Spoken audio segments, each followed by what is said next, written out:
today's episode of the Inner City Mindset Podcast, we have Fauris Mármol. Fauris is an editor, a journalist, and a content creator for Latino Sports. Fauris, a.k.a. Big League Views. This is somebody who has a very similar story to me. This is a kid that's very gifted, very talented. They're doing some amazing things, amazing things in the sports world in general. He was born in the Dominican Republic. He was raised in Queens, New York.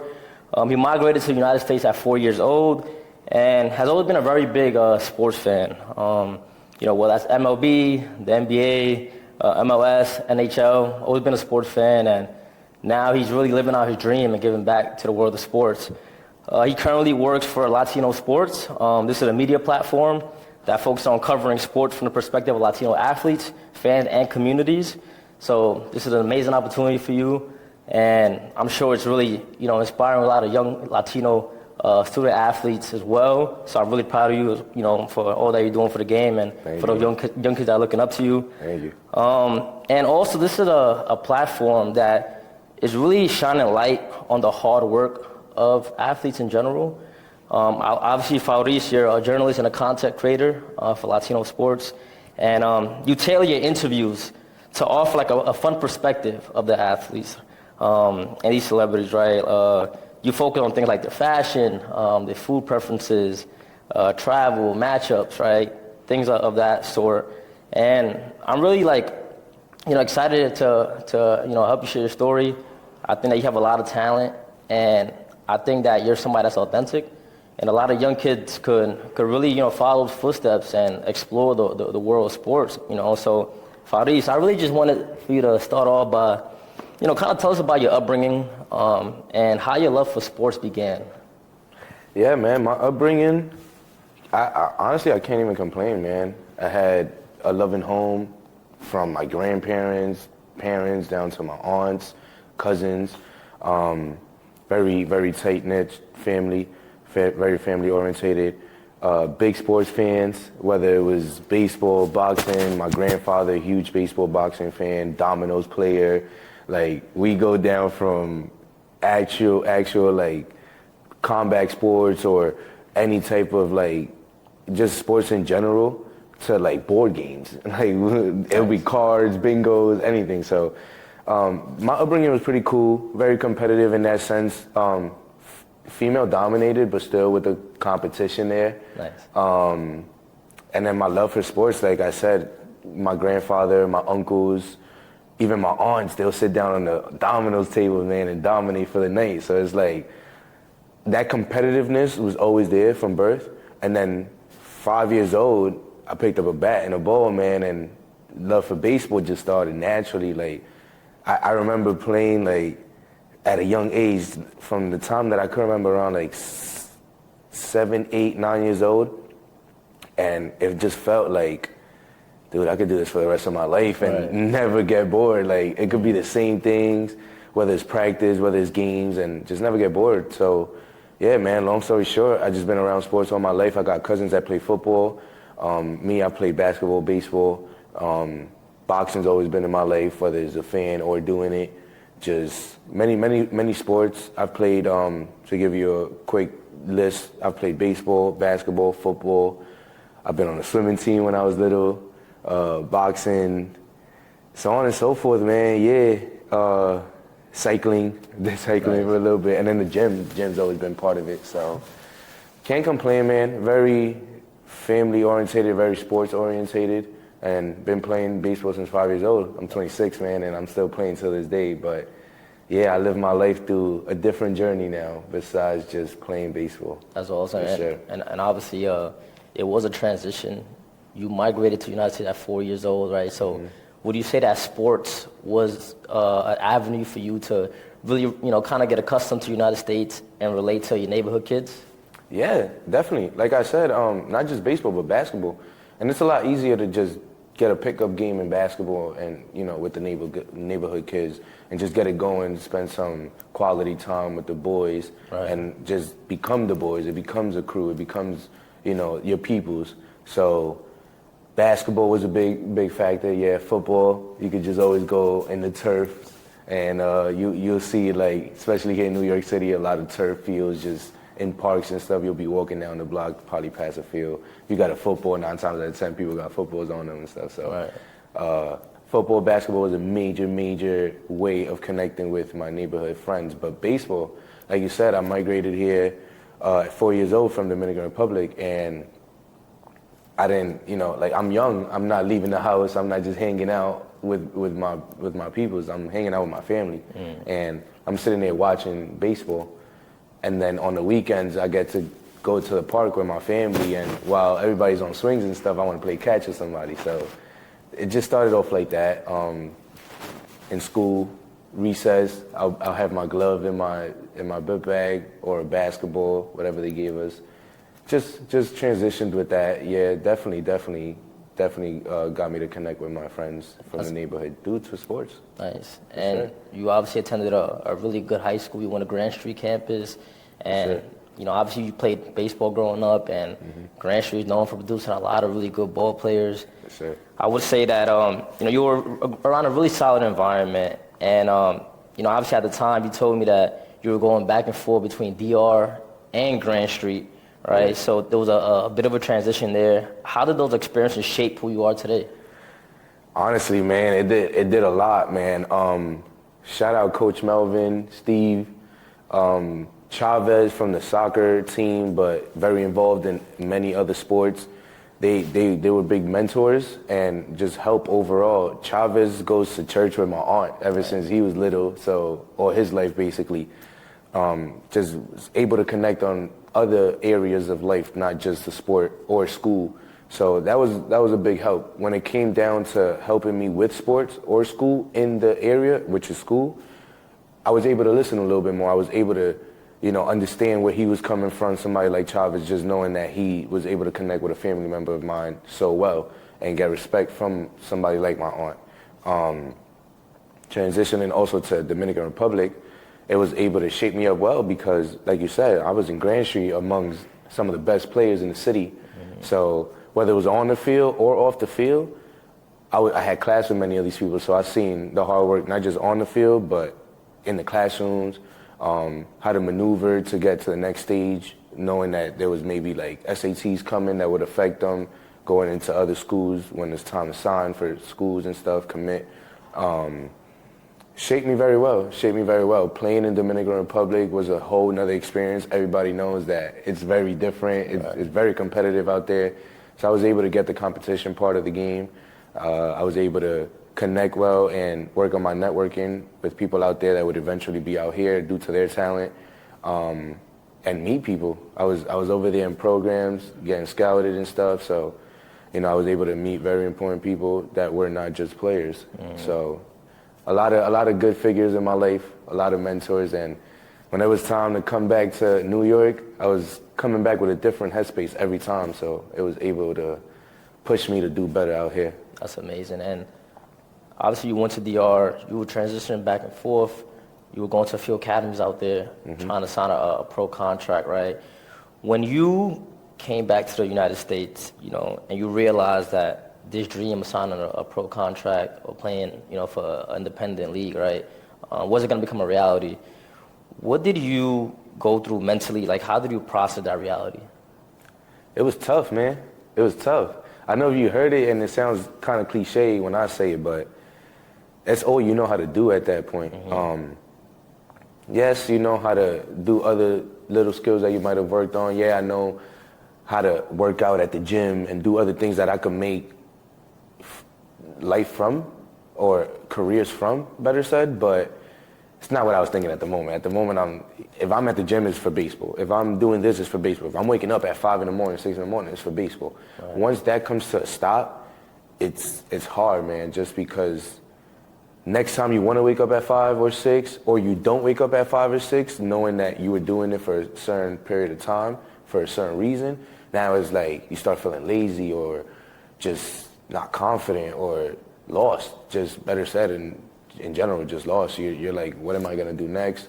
I went from waking up 5, 6 in the morning, seeing the guys at 7 in the morning or 8 in the morning already grinding, to waking up at 9 in the morning, 10 in the morning, and it's just like half my morning is gone. And by this time, I was already 2, 3 objectives into my morning, and I was feeling productive. Now I'm feeling less productive.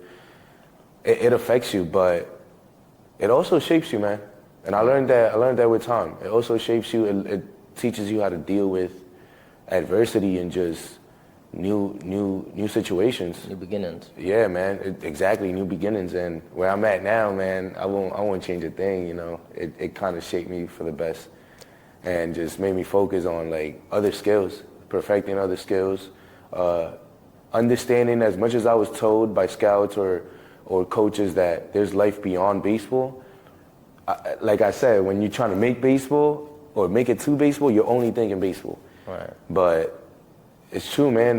Life is way more than baseball. Even if your life is your baseball or life is baseball for you, there's life outside of baseball. Baseball, you're going to play to 35, 40 at max if you're really lucky, but after that, what you going to do? Right. You know, so it's like we seen the Ken Griffey Juniors, and we seen the big unit. You know, they take a camera after legendary Hall of Famers in baseball, which literally all their life was baseball, and then after baseball, they pick up a camera. We're impressed, but life keeps going, man. And I learned that very quickly, even before making it to baseball, anything to do with baseball. I learned like there's other ways, and you better start learning, man, because there's going to be things that happen. Like me, I got injured, so my career came to an end after a back injury. Gotcha. Yeah, but I picked up a camera, you know, and I picked up a mic and a camera and perfected a skill, and now I'm here. That's amazing. And would you say that, like, after your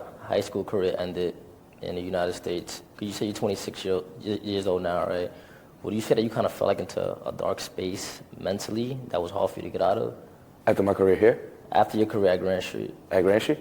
I think the darkest time of my life and my headspace mentally was after that injury. After the injury, okay. Literally, like the moment that the injury happened, I fell down and I knew it was bad. I got to the hospital, they told me it was bad. After everything, long story short, they told me I had to not be, like I had to rest for a certain amount of time and take physical therapy and stuff.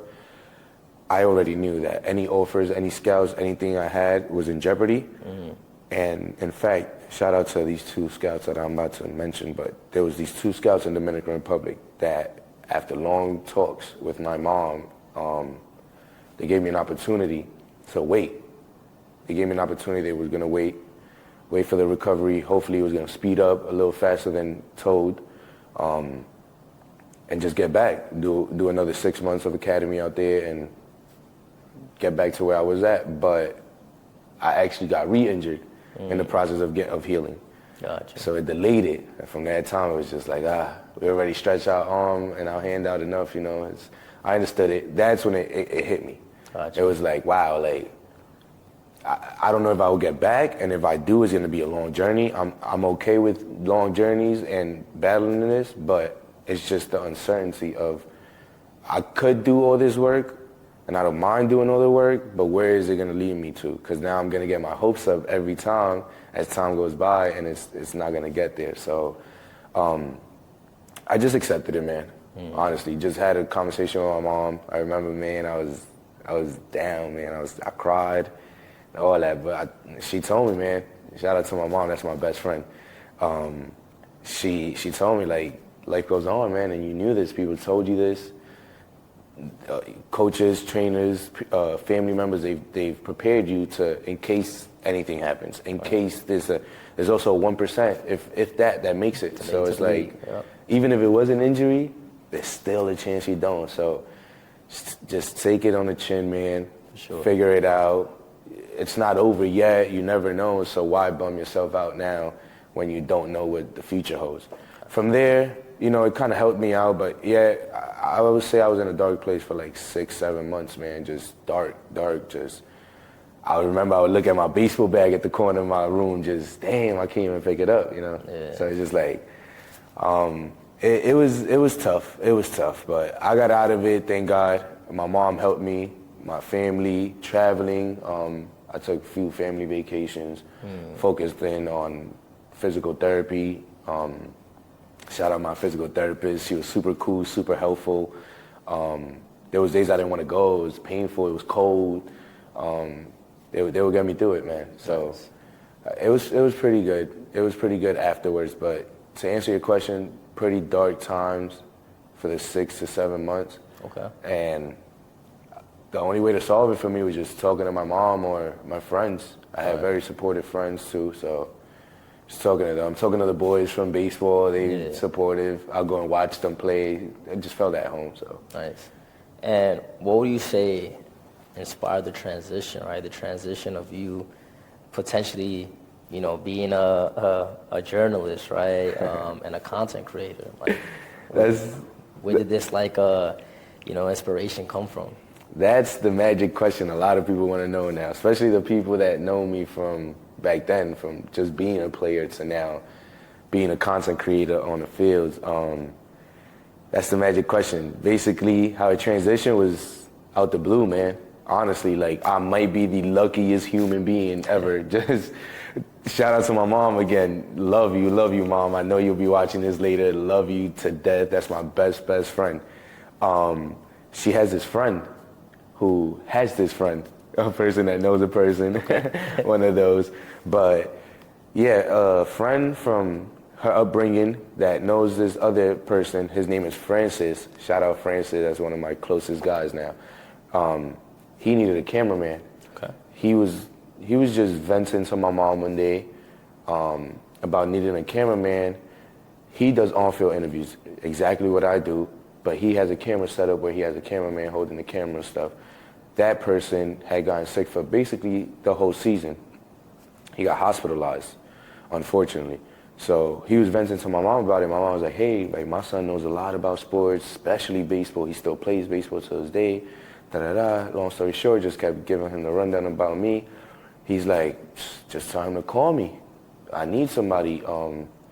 She gave me his phone number, and I called him. And I was like, hey, my mom told me, you're such and such, just giving you a call. He was like, yeah, just like that. He was like, yo, I do this, and that. I need a cameraman. The Mets have a game in 2 days. Can you make it? In 3 days, I'm sorry. The Mets have a game in 3 days. Can you make it? I'm like, yeah, I'll be there.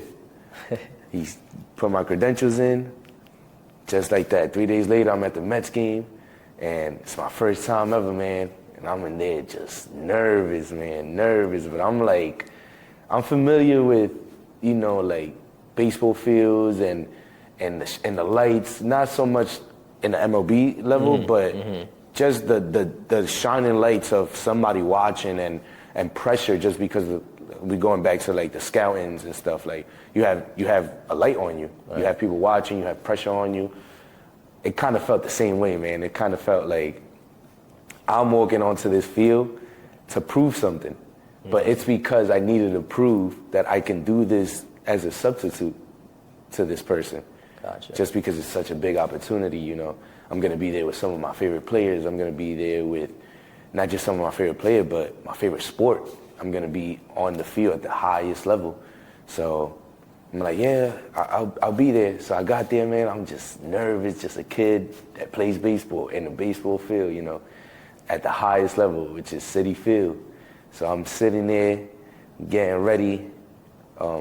Players start coming out. I'm like, oh, man, this is real. Like, it's really happening, you know. Yeah, so he's like, yeah, grab the camera, let's go. So now it's go time. So long story short, I started off as a cameraman. That only lasted like a week and a half. Okay. As the players are coming out, we converse. They compliment me on my outfits, compliment me on my sneakers, or at that time, my hair wasn't this long, so I was growing my hair, so they're like, oh, like, I like the process and stuff. I was doing cool things, so just small talk, you know, and then I'll record them. I'll record the interview, so either before or after the interview, there'll be small talks. So from there, I'll get my small talks with them, just things like that. Pretty cool vibes. Good blessings, thank God. Right.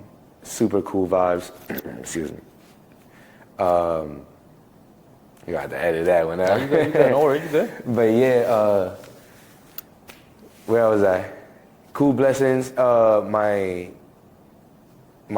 partner, which is Francis, he's like, dude, you don't want to do no interviews? Because I see you chopping it up with the players. I see you kicking it with the players very confidently and very calmly, and they seem to like gravitate to you and gravitate into the conversations that you guys are having.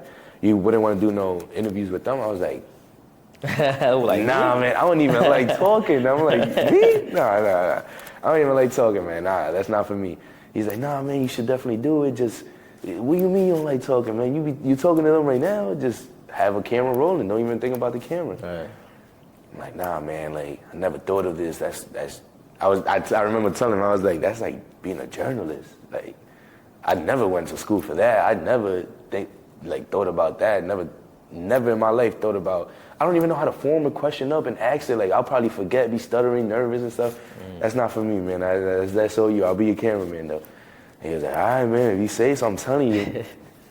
Long story short, we go to the Yankee Stadium a few days later. Now we're doing the Yankees game out there.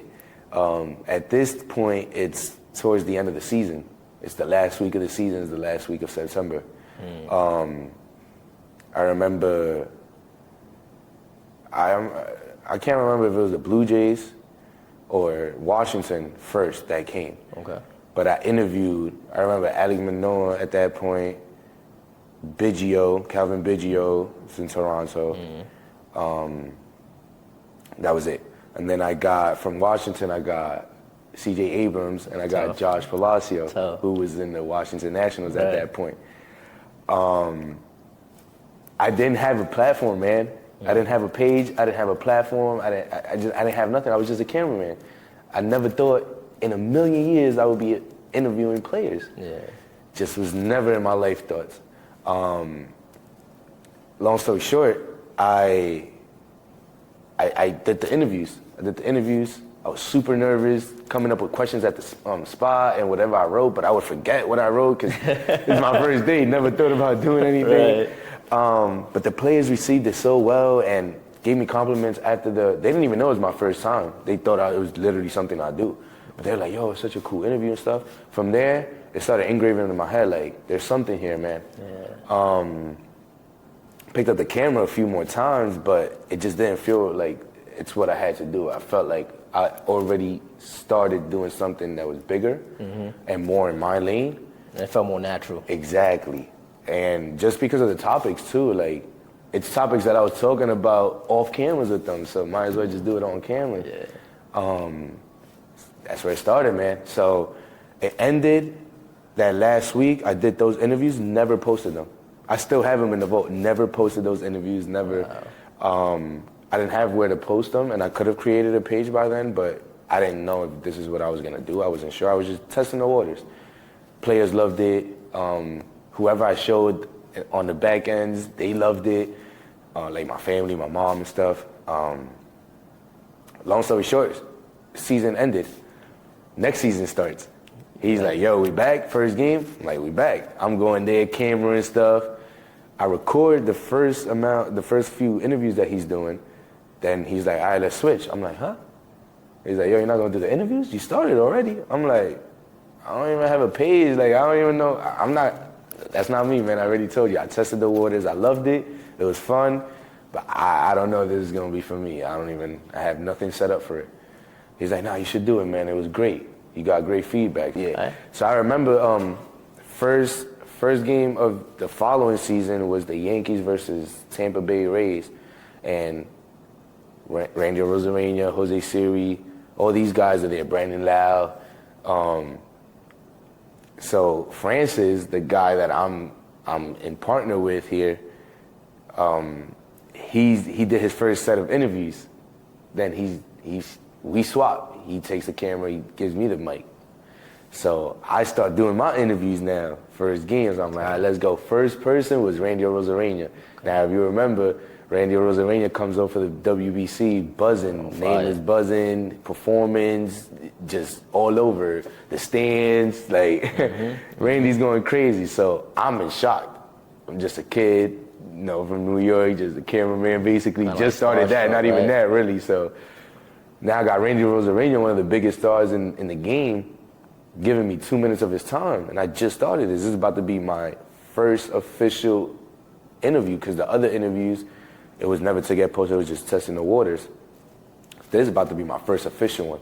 So I start interviewing him. It goes crazy. In the midst of interviewing him, Jose Siri's passing by, and he said something funny towards like the mic and camera towards Randy. So that was a cool moment. I finished with Randy. Jose Siri's is still standing there. So I asked him, I was like, yo, bro, you want a quick interview? It's going to be fun and stuff. He was like, all right, let's do it. So now I got Jose Siri as my second interview. And then, long story short, Brandon Lau was passing by after I finished with Siri, and I got Brandon Lau. Brandon Lau is one of my favorite second basemen. So it's like, damn, I just got 3 big name guys to me. Not just to me, but for the game too. But to me, especially to me, even if somebody else don't know who they are, I know who they are.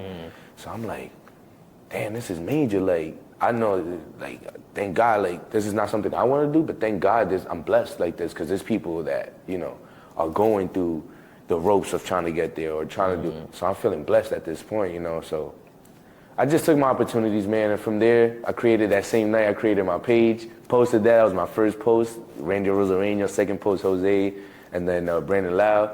From there, man, the feedbacks were amazing. Amazing, literally, like, thousands of views off the first post. I remember like a week later, Padres came in, and I got Tatis, and I posted that, and that went viral, man. That's actually my most viral video right now. Is at 130K views on TikTok. But I remember when viral, I posted it, man, and I remember I stood up for like 20 minutes, and I had gotten home from work. I was super tired. I fell asleep. Woke up like 4 hours later, and it was at like 20-something K views. That's crazy. My phone was freezing. I'm like, yo, what's happening? Like, I couldn't even open the app, so I didn't know what was happening. So I'm like, yo, why's my phone freezing? I wake up, I'm tapping it to see the time. It's not even coming on. Then it comes on like seconds later. I'm like, why is my phone freezing? Like, go on it. Page is going crazy. I'm like, oh, there's something here. The comments are going crazy. The reshares are going crazy. Athletes are resharing it. I remember I then did a few more interviews, but in the midst of that, Jose Reyes, former player from the Mets, I don't know if you guys know, but his Instagram page is hilarious. It's a meme page. He's turned into like this meme page due to like athletes answering questions in interviews and stuff. But he clown. Yo, it's amazing. It's the funniest page on the gram. But he took my interview with Siri, and he posted on his page with memes and stuff how he does. Nice. From there, I'm like, yo, like, it's only been like 2 weeks. Like, now I got like a viral video. I got players reposting my stuff. I got a Hall of Famer basically, or like just a New York legend, reposting my stuff with memes. I'm like, yo, this is going crazy. Long story short, man, that's basically what it is. That's basically how it started. Like, just an opportunity from my mom, connections to somebody, and then just being myself, man. Just going into the stadiums and being myself, connecting with others, showing them my skills. Basically, with this is bilingual. I'm naturally bilingual. Born in the Dominican Republic, raised here, but back and forth from here to Dominican Republic. Very fluent, so I was able to bring that side of journalism and interviewing.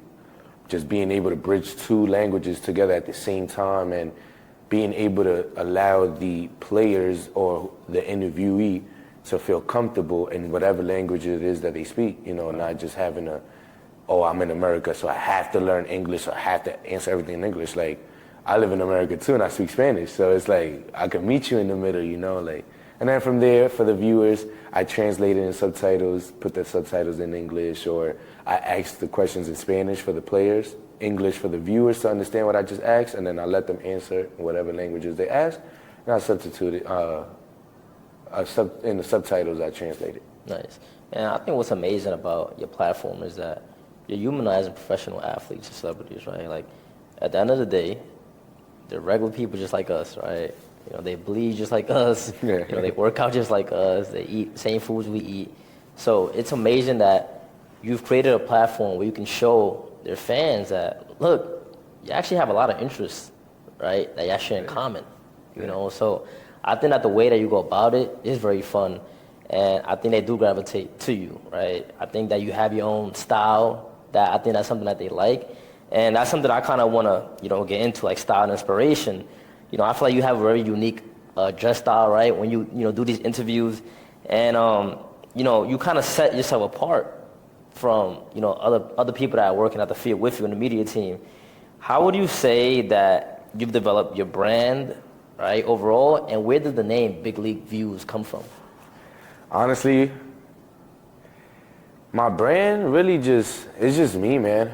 I base my brand off of me, and I can do that, and I like to do that, and I want to do that just because of the fact that I was once in them shoes, not in the MLB, but in cleats. Like I was a player, and like I said, I still play. So there's questions that I have for these players, being a former player or a current player, just because of the journey. I understand a lot of the journey, but not all aspects of the journey.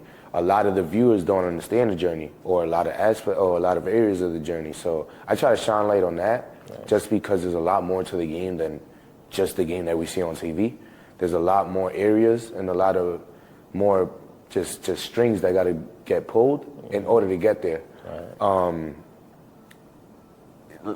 Like you mentioned, I'm big into like fashion and stuff, so that's just me. So I bring it on to what I do, and that's with everything. That's just, like I was going to school and I hated the uniform for school just because I wanted to dress up, even though it was the best thing. Now that I see it as a grown up, looking back, it was the best thing with like saving money and not having to, do too much in school. But aside from that, like fashion's always been my dad, he works for Tom Ford. He's worked for Armani. Nice. He worked in Fifth Ave as a tailor all his life. Wow, that's amazing. My mom for the Board of Ed, but she's big in style. She's big in colors and stuff. She's not into the name brand stuff. She's real simple, I like the least that I could pay, the happier I am. But she's very good at making it look good. Putting it all together. Yeah, right. Putting it together, color schemes, patterns and stuff. So I got that from her. And then I obviously got like the name brands and stuff from my dad. But I just merged it all together. Dominican kid, so, flavors there. New York kid, flavors there. So I'm lucky enough, exactly. I'm lucky enough to have best of both worlds, which is the Dominican side, and which is like the colors and the life and the sazon, how we like to say, just bringing it on, but also bringing it on to not just like the food, but all aspects of life, which is for me clothes and sports and friends and just life. But going back to like fashion and just me, sports and fashion is my life. That's basically what I'm mostly into, that I could say off the top of my head, over basically anything. So I just bring it into my brand, man. This is what I do. This is who I am now. This is my brand. I'm my brand. So right. I like to show people that I like to keep it as genuine as possible, man. Mm-hmm. Just show, like how you said, just show the human side of the athlete, the areas that relate to us, not just watching them on TV, but they leave them cameras, they're outside of that TV just like us. Outside of them cameras and watching them, they tend to be outside of those cameras too. Maybe they're watching another sport or another game and they're like, dang, like look, I'm watching this such and such guy on TV. And we're watching them like that. So I like to shine light on the human side of them and show that these guys are humans, man. They're professionals and they're great at what they do, but they're also great humans, man. A lot of them are better humans than players. Most of them, I can tell you, like just personally meeting them, like they're better humans than players. And a lot of people don't get to see that. Or a lot of people get to judge them based on the on-field stuff and the criticism around their performances, and don't get to see like everything outside that they're doing outside that field, like charity work or cool things that they do for others or fans or just organizations that they have alongside and projects that they have. I like to shine light on all that. Like to talk fashion with them.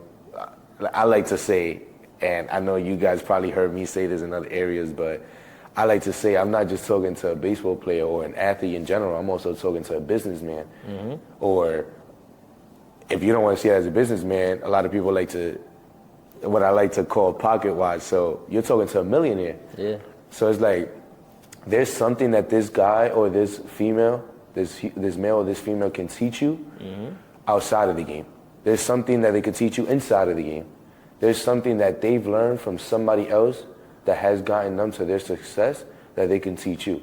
And if they don't teach you, that's okay. But at least you was in the same area, you was in the same atmosphere, you was in the same environment as this person, and now you can see how they maneuver, who they associate with, how they go about life. Some people need certain guidance in life, not just like in what they're working towards, but outside of that, to help them in what they're working in, get to that next level. And I like to shine light on all that, man, whether it could come down, what I'm mostly known for, and you guys know me for, fashion. I do ask the players about fashion, pre-game outfits, pre-game workouts, just things like that. Just giving the all of life for them. You know, what allows them to be able to perform like this? And a lot of these people could tell you confidence is key, and something like an outfit is going to change the outcome of their performance. Something like a meal or a certain way of preparation, a certain workout, a certain machine that they use could affect how they do that night. You know, so I like to shine light on all that and make sure that the viewers, the outside party, us, while we watching them play, understand why they playing like that, or where's this coming from? Where's this style of play coming from? Where's this swagger coming from? Where's this focus coming from? My questions shine light on all that. Their responses are awesome. They shine light on what they do. And I just try to give the world a different view of baseball. A lot of people think baseball is boring just because they sit there for 9 innings and watch it, but there's a lot that shapes up for those 9 innings. So I try to shine light on that, make sure that people realize that baseball is fun, man. It's something that's beautiful. It's not just what people think it is. And not just baseball, but all sports. All sports. All right. And, you know, these professional athletes make a lot of sacrifices as well. Yeah. I mean, some people don't take a moment to think that for 6 months out of the year, they're traveling from city to city.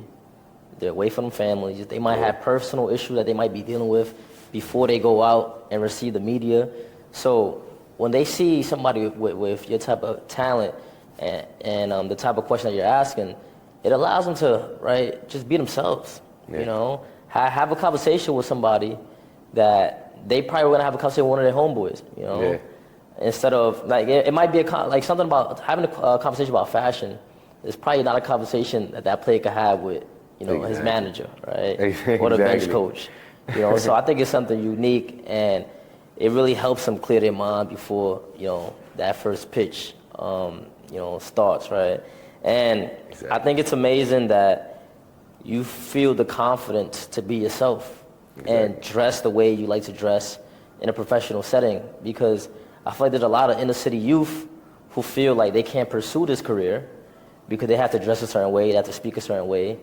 They feel like they don't fit those categories, right? So I think when they see somebody like yourself who's in the sports world, is doing it, is getting great feedback, it encourages them, right? Sure. So I definitely feel like a lot of young people are looking up to you right now, you know? And for sure. Thank you. How would you say that your platform is inspiring inner city youth to embrace, you know, those same goals that you have long term?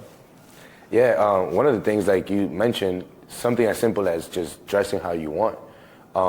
Just knowing who you are, that's important, knowing who you are, and knowing how you could present it to the world. Knowing who you are and knowing how you could present it to the world is very important, because then it allows you to be you without all the judgment, or even if somebody judge, it's only going to be to a certain extent. It's not going to be to the extent where it stops you from doing what you want to do. You understand? That's big for me, man, just because I want the youth to see and understand, like, just start, man. There's a lot of things that it's easier said than done, saying just start, but then certain factors come into play, and you start thinking, like, maybe I'm not ready enough. Maybe I'm not ready economically. Maybe I don't got the right setup. Maybe I don't look apart, you know, like maybe you start all these maybes and you like never start. Yourself, right? Yeah, you just never start. And then something as like just ways of dressing, just being yourself and dressing how you want and who you truly are, it's gonna build confidence. Just going back to like how we said with the players, confidence is everything. You look good, smell good, you know, you move good, you feel good, You play good. you're gonna do good, you're gonna play good, the results could be good.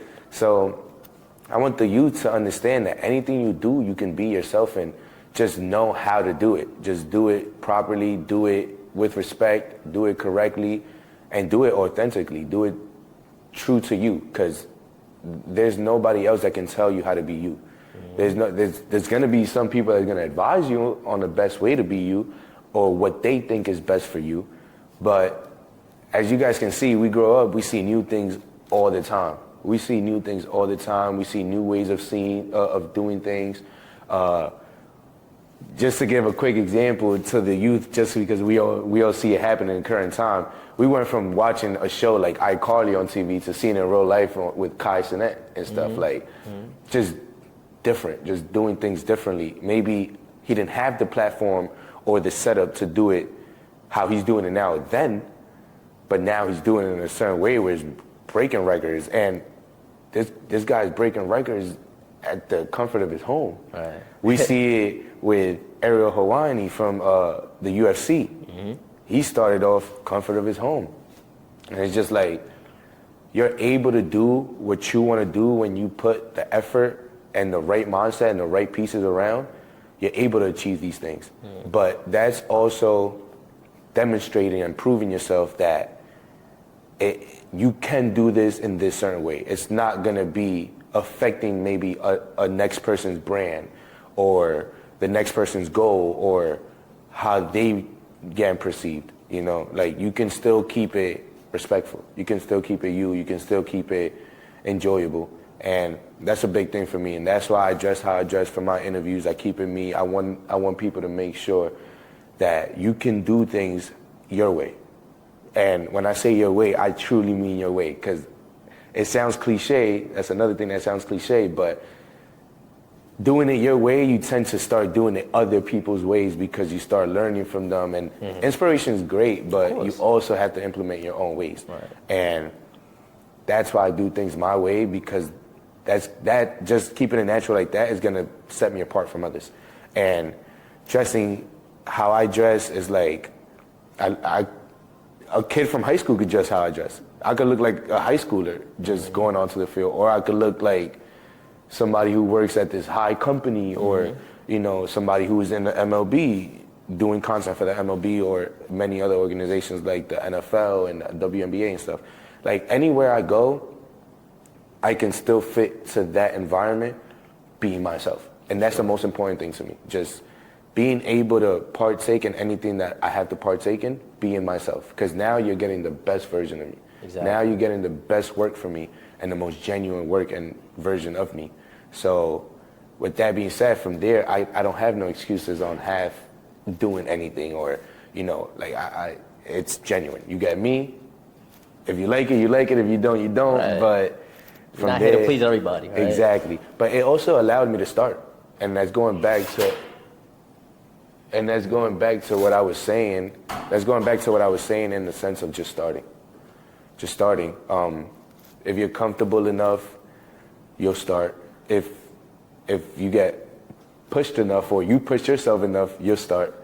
Just starting is the key thing. And if you start, things will happen. Look at me. I was about to not start my story. I was really, I kept denying the opportunity of interviewing just to stay behind the scene and be a cameraman. And who knows where that was going to get me. Maybe he would have hired another cameraman, and that would have been the end of my journey in the MLB content creating. But luckily, I expanded my thoughts. I expanded my I would say abilities. Okay. I extended my abilities. I learned, and now I'm here. Nice. And that was just off of starting. Somebody just pushed me, just gave me the mic, just start. Right. It didn't matter what I was dressed like. It didn't matter what I was doing, what preparation. I never went to school for this. I never did anything for this. And I never in a million years saw myself doing interviews. Wow. I don't even like talking. So it's like, I never thought I was going to do this in a million years, but just off of being myself, dressing like myself, speaking like myself, and just being involved in what I'm involved in with, which is like fashion, sports, just inner city things. Right. It allowed me to take that into the bigger stage and connect with these players that once weren't there. That's another part that a lot of people don't realize. These players are there now, but they weren't there at some point. They were dreaming at some point in their lives too. Exactly. So they also come from dressing a certain way or acting a certain way or moving a certain way, and then they had to learn how to, maneuver and become professionals. And they still have that side. They don't always have to be professional. They could be home and not have to be professional. So I like to bring just that side, just get comfortable. I like to make sure that the athletes get comfortable. During my interviews, be comfortable, answer the best of your abilities and the most genuine to your ability. And with that, I truly believe that it's going to feel genuine. Right. And it's gonna resonate with the mass majority more than being overly prepared or being overly professional or, just always do everything that you're gonna do with a touch of professionalism, a touch of your own flavor, and a touch of just difference, like just being different, just being you. I feel like if you're you, there's some type of aspect that's going to be different. Right. Somebody's going to respect that authenticity. Somebody. And I think it's an amazing feeling, right? When you have somebody that believes in you and tells you, like, listen, I think you have a talent for this. Because unfortunately, when you grow up in underrepresented communities, we have a whole lot of people telling us what you can't do. Yeah. Right? So when you have somebody that you just met telling you, like, listen, you're talented. Yeah. I think you offer something unique to young people. Yeah. Like, it's kind of uncomfortable at first, right? Because you're not accustomed Yeah. to that, right? So I'm glad that you listened. Yeah. I'm glad I listened too, man, because I was almost about to not listen. So that's amazing, man. And what would you say were some challenges that you have faced so far in your career, and when it comes to this industry, and prioritizing like comfort, right, and your style, right? How did you navigate through those challenges? Did you feel like there were times where you were, underappreciated, or times where people kind of overlooked you in this career? Personally, and what I do now, full disclaimer, I've only been doing this for a year. Like this season that just passed, right before the season started, I started doing it like full on, traveling, going to Miami for it and all that. I started taking it serious. So I only have a full year really doing this. So there hasn't been much challenges, thank God. Thank God. I am very lucky. Like I said earlier, I might be the luckiest human on earth just because not only the opportunity and what I do now and how it came about, but an easy cruise through the start. I have friends like, shout out the Bat Boys, shout out my Latino Sports crew. As you guys can see here, we have many pieces, moving pieces in there, a lot of good guys in there. It's really like, I learn from them. They tell me all the time, like, I've been doing this for X amount of years. I've been doing this for 5 years. I've been doing this for 3 years. I've been doing this for 10 years. And I'm only now getting to this. Wow. And we'll be in the same room, or we'll be in the same spot, so we'll be doing the same work at the same level. That alone just proves to me, like, it could have been worse. Or it could have been harder. It could have been challenging. And it's been very, very easy for me, very cruising. Thank God, very blessed. Very humbled about it, but that's just how God wanted it to be for me, Nice. That's just how it is for me. I do everything I have to do. I'm in the right places, right time, right connections, just because I'm trying to prepare and set myself up for that next opportunity, just because I can see that what opportunities or being in the right spot for opportunities could get you. And I've learned from others, like my team, Latino Sports, Cinco Esquina, which is Francis, the one that gave me this opportunity. Or just going back to me playing baseball, my team and stuff, just learning from them, learning from my family, just seeing what missing opportunities could do, and then seeing what taking your opportunities could do. Right. And I'd rather take my opportunities and take my risks with that versus not taking my opportunity and taking a risk with that and seeing what maybe that's going to lead me to. Yeah, man, it has... not much challenges, but if I was to think of anything, maybe just Just patience, man. Patience. I wouldn't say it was a challenge for me, but I know it is a challenge in this game or in many other games. Just patience. Just patience. Just have patience. Like I said, I only have a year doing this, and I'm lucky and blessed to be where I'm at now. But with a year, luckily, I shouldn't even be where I'm at. Honestly, like it's such a long process. It's such a long journey, and for me to already be where I'm at and doing such the cool things that I do, giving back to the city how I give back, and that just satisfies me. It's not even for so much others and stuff. It's satisfying me giving to others, being able to help others and giving them perspective, and not only in what I do, but perspective in on their favorite players or just anything like that, getting them to understand the sports more. It's not very challenging, man. I can say it's been very, very good. It's just patience, man. Everything takes its time. I know, let's say you guys start a lane like how I'm doing, whether it's interviewing players or whatever it is, photography, videography, whatever it is that you guys do, content creating, whatever it is that people do, I would say forget numbers. I know it's such a big, big aspect in social media, but please forget numbers. There's gonna be a video where you might get 5 views or 50 views or 100 views. It might not be a lot to you, but to the next person, you know, maybe outside of the USA content creating or even in the USA, not having the opportunities or just coming from less than you came from, 100 views might mean a lot. To you it might not mean nothing, but to somebody else it might mean a lot. So it's gonna kind of make us look ungrateful, just focusing and being ungrateful about certain numbers versus others. Also, it's gonna discourage you. You're gonna want a certain number and not reach it, and you have no control of that to a certain extent, and it's gonna discourage you. Last thing you want is to get discouraged. That's the last thing you want, especially in a game like this where everything just comes with time. Just keep cutting down on that wall, just keep hitting that wall, breaking down them bricks, because that gold is on that other side. You never know, you might have had you broke 5 bricks and it was probably just that 6th big one that you just had to break down, and that's where the goal was, and that's where you stopped. You know, it's like, I know you guys seen that meme where it's like this guy just chucking down on the tunnel, and he stops because he gets tired. He's like, I've been here forever. And then literally they zoom out on the picture and the goal is right there. Literally just one more time and he was there. You give up right there. Like, don't get discouraged. You know, numbers would do that to you. People's opinions would do that to you, and others' success. People in the areas that you're working towards to or working in to get to bigger goals, you're gonna have those people that are already at those goals, and you're gonna be in the same room as them. Yeah. And it might discourage you because you're like, I want to be there. With me, I never see it as that. I see it and it's just like, I'm already in the room with you. Like, I'm already blessed enough. I'm already successful enough to be in a room with you.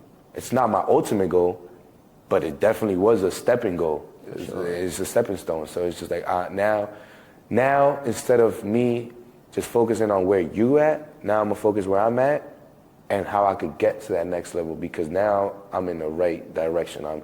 The trajectory is there. It's going up. So I just want to tell the youth, just focus, just start, be yourself, and focus. Just those 3 things in that order is gonna get you. Watch, because like I said, my first video ever was 2,000 views. A week later, I had a viral video with Tatis, 100-something thousand views. Wow. I've had videos where it's just 50 views. And then I've had videos where, you know, it's just like, a lot of people look at my following, it's like, you should be here. It's just like, I know the quality or your opinion of the video or of the interview is one thing, but a process is a whole nother. Oh, of course. And I love the process, man. Fall in love with the process, please, because that's where the joy comes from. The result, everybody can smile, laugh, and celebrate the result. I do all those things to the process or for the process. Like, I love the process. That's my result. Like, the results just be add-ons for me, but the process, learning how to do something, doing it, perfecting it, being able to do it, and just like figuring it out was fun to me. That's what's gonna get you to the next level, honestly. Just loving what you're doing. That's amazing. And when you have a passion for something, right? Like, for example, me, I personally have a passion for the social and personal development inner city youth, right? Like, to me, I could care less about numbers. Yeah. You know, to me, what I really care about and what really means the world to me is when a parent reaches out to me or a kid reaches out to me like, hey, I love your content. Yeah. You know, you really helped me get through today, or you really helped me get through this off season. Like that's where the joy really comes, right? So I feel like when you follow your passion and, you know, you really chase your dreams, I feel like the rest will come, right, with time. Sure. So I think the focus shouldn't be how many likes you get, how many views you get. Sure. The focus should be impact.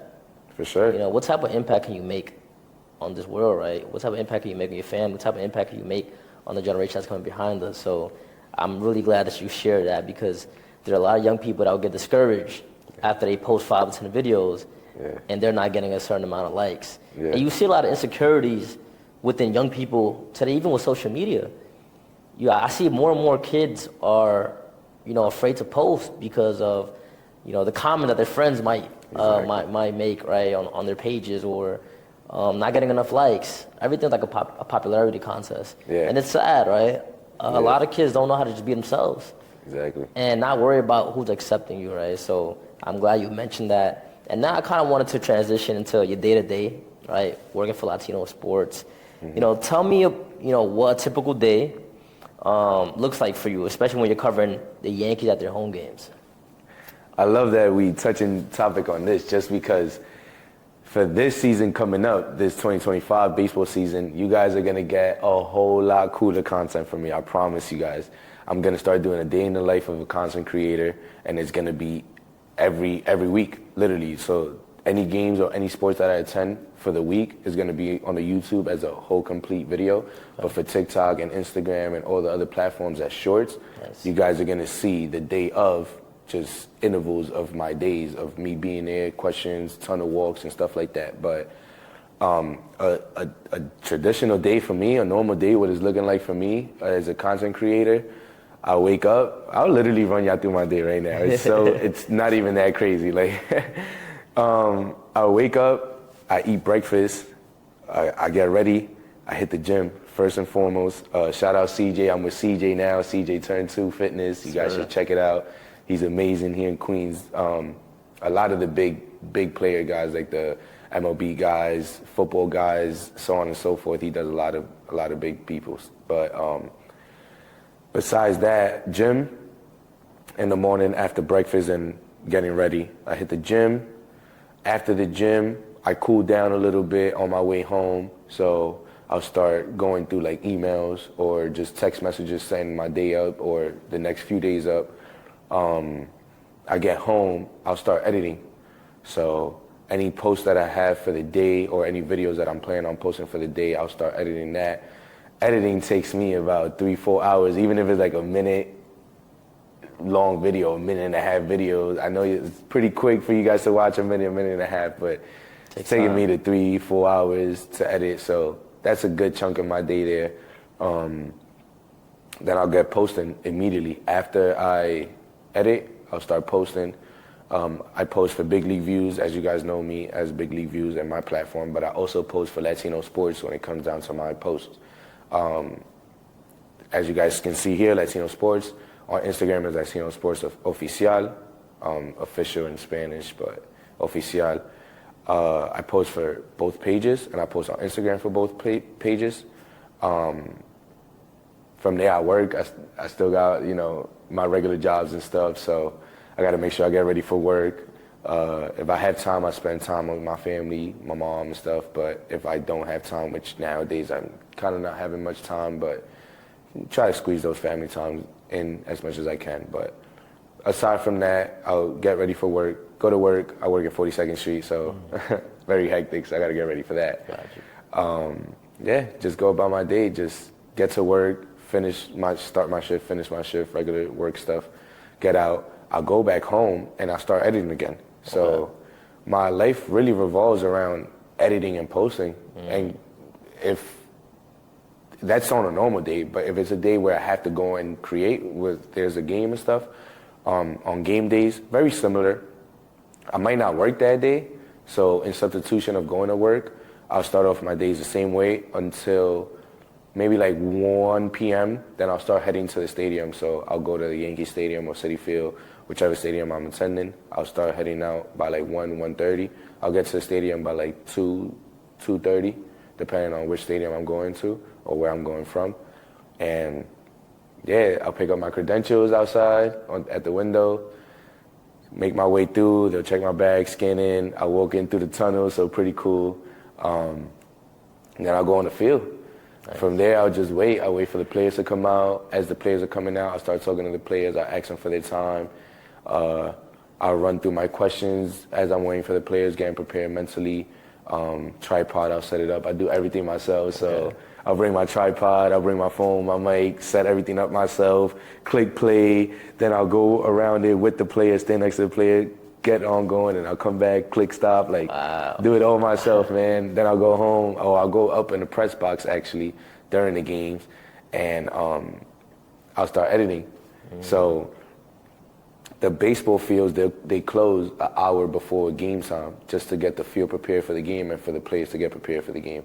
And that time, I get off the field and I go upstairs to the press box and I'll go to the cafeteria and I'll eat. In the midst of me eating, I'll be eating and editing whatever little clips I could edit to post right before the game starts or as the game is playing.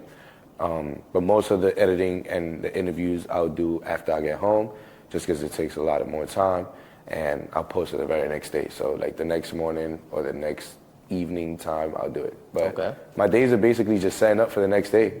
It's one day setting up for the next day, just going day by day, just like that. Gym, craft, editing the craft, work.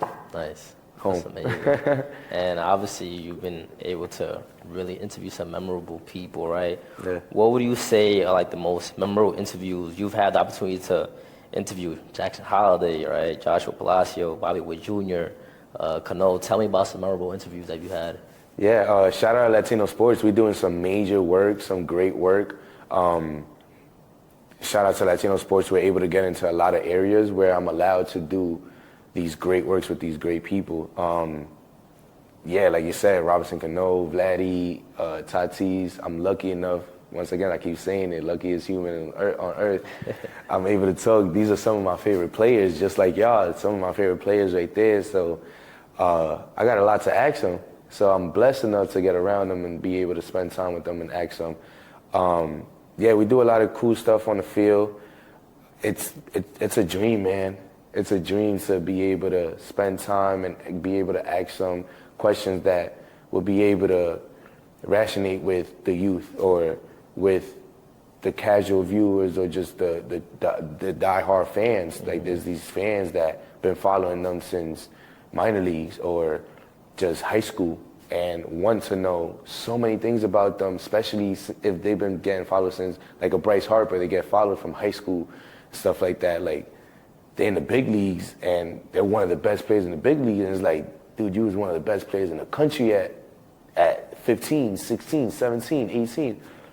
Now you're one of the best players in the highest level. Like, I know they have these questions that I have as well, so I just go on and I'm able and lucky enough to ask them and get feedback from the source themselves, which is the players themselves. Right. Me and Latino Sports, we're doing great things with that, bringing great content to the world via these players and shining light on what these players do outside of baseball and on the field for the mass majority. Lucky enough to piggybacking what you said, Robinson Cano. That's my idol, man.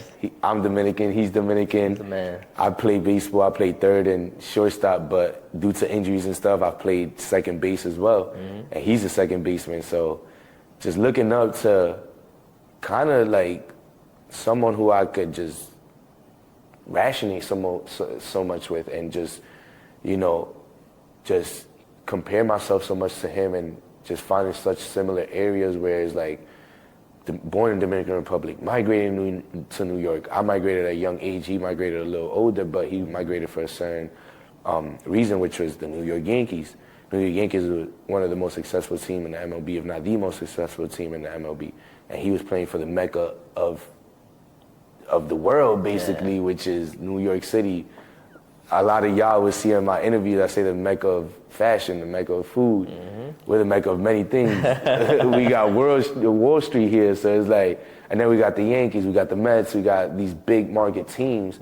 So it's like seeing a Dominican migrant come in and live his dream on not only the biggest stage, but the biggest team in that stage, living in the same city that I'm living in, which is New York City, playing the same sport that I play. It's just like, A dream come true. you know, it was like the most realistic thing to my life, and the most like I said, rationating thing, and just putting it into my life was Robinson Cano. So long story short, I'm a diehard I'm a diehard Yankee fan. He played for the Yankees. It was just someone who I looked up to. It was like, dude, this guy's a Dominican guy playing second baseman for the biggest team and my favorite team. So it just showed me like, you can get to something, man. You can get to something. And I just always looked up to him because of that. And then I was able to interview him. I was able to interview him in Miami for the Caribbean series when he was representing Team Dominican Republic. He was playing for Team DR. He actually got MVP for the whole tournament. It was a week-long tournament. He got MVP for it. He had like the highest batting average. He was a true MVP that whole tournament. I was blessed enough to see it firsthand right there live in person. And then I was able to interview him the last day of the tournament. Literally, like he was about to go home, tournament was done. And I was the last person that interviewed him. So lucky, blessed, just talking about it brings me back to cloud nine. Just like I looked up to this guy my whole life, and then I was actually able to talk to him, and it was such a cool conversation. He's such a cool person, and it shows me like basically what I'm trying to show the world, like the human side of them. Absolutely. It showed me like he's at this pedestal for me, and he was still so human at the same time. And I honestly appreciate him for that. Same thing with some of the biggest names in the game right now. Tatis Jr., Vladdy, I've gotten interviewed Vladdy, Jose Siri, the Palacio brothers, Richie and Josh, who are also from New York, Brooklyn specifically. These are people that I can look up to and be like, you know what, like there's this side of me that's kind of like that. Yeah. That side of you, I have that side of me. And now we're in the same area on a baseball field, but different lanes, different objectives. And I want just to show the world that like these guys are humans, and like I said earlier, they're better humans than players most of the time. So you guys can also get to where they got to in your own lane. For sure. And could cross paths, if anything. So I feel like that's the best aspect of me being able to share the space and share experiences with these huge names that are some of our favorite players. I'm able to shine light on areas that don't get shine for them, and understanding for the viewers that they don't get to understand. Absolutely. And to answer your question, a dream come true, blessed to, like I said, share the same space, same atmosphere, same environment as them. Nice. And just the same topic, baseball and life. Talk about fashion, talk about video games, talk about traveling. Like, I'm able to do this with these people, and later just not only like let others learn from that and that aspect of it, but me. Yeah. Sometimes I might not know something about a player all the way, and just off of my questions, I'm able to learn from them and learn about them a little bit. And it's just like, how many times this year I've interviewed a player where I didn't even know they played video games or were big into video games, and I interview them, and because of my interview and asking them about video games, I'm able to learn like, oh man, this guy is a game head, or this guy is actually taking it serious, or this guy's ranked #1 on Rocket League, or ranked, you know, like they take it serious. Josh Palacio, he travels around with his P5, it's just like in a monitor and stuff. It's like, yo, you gotta be dedicated for that, you know, like those are cool areas of a player's life that a lot of people don't get to see. So I love shining light on that, and I love being able to share the field and the atmosphere with these players that we look up to. I still play baseball, so I still look up to these players. Mm-hmm. And I do my job, but at the same time, it's a dream come true. So I'm blessed. It doesn't feel like a job. It feels like a dream every time. I'm able to do it professionally, and just keep it at a humble stage. But everybody goes home at some point, you know, and we all take a shower or lay down and just reminisce on our day, and that's when it hits me. It's just like, dang, I was next to X, Y, and Z. I was next to such and such. I live here in New York City. We have the Mets. We have the Yankees. We have Soto and Judge in the Yankees. Right. The dream come true, just being able to be around in the dugout with them, or just being on the same field with them, shaking hands with them. I don't have an interview with Soto or Judge yet, but I have plenty of conversation off cameras with them. Okay.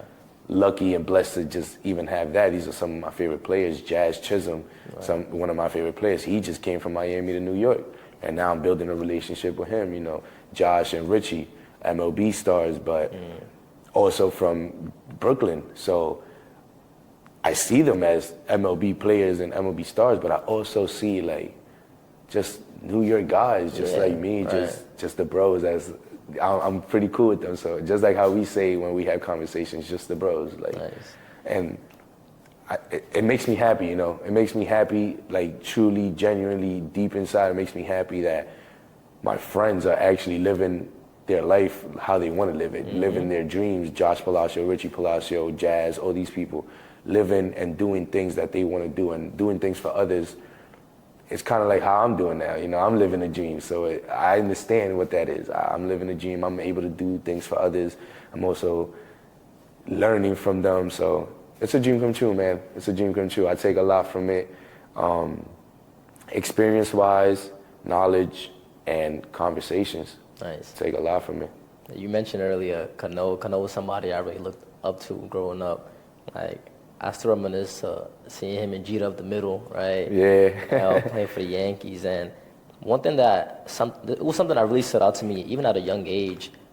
I never saw Cano show up none of his teammates, right? Like, this is somebody that was like super humble, and it's sad, right? Because I feel like the New York fan base and the media can be so tough on some of these professional athletes. And at the end of the day, like, it's easy to kick somebody while they're down, right? Everybody's gonna make mistakes, right? But sometimes it's very easy to forget these are human beings as well. Yeah. You know, and I know that Cano does so much off the field as well. Yeah. A lot of things that he, you know, he will never highlight and the fans will never know about, especially back home in the Dominican Republic. Exactly. So it's amazing that you get to see it from a different perspective, and you can really, you know, have these small conversations with them, and you're bilingual, so you could, you know, speak Spanish, a language they feel comfortable speaking, right, both on and off the field. So it's one thing to step on a man when he's down, right, but it takes a lot, and it takes a certain, you know, amount of education and research to really, you know, try to really get to know that person. Yeah. And I think that having the type of platform that we have, that's what we give the audience, right? There's people that might see you during an interview, but they really don't know who you are, right? They don't know your story. Exactly. And, you know, that's one thing I picked up on Vladdy Jr., right? How humble him and his family are. Yeah. Like, the other day, my dad was watching Abriendo el Juego podcast, and basically, Vladdy Jr. bought his dad a truck in the yard.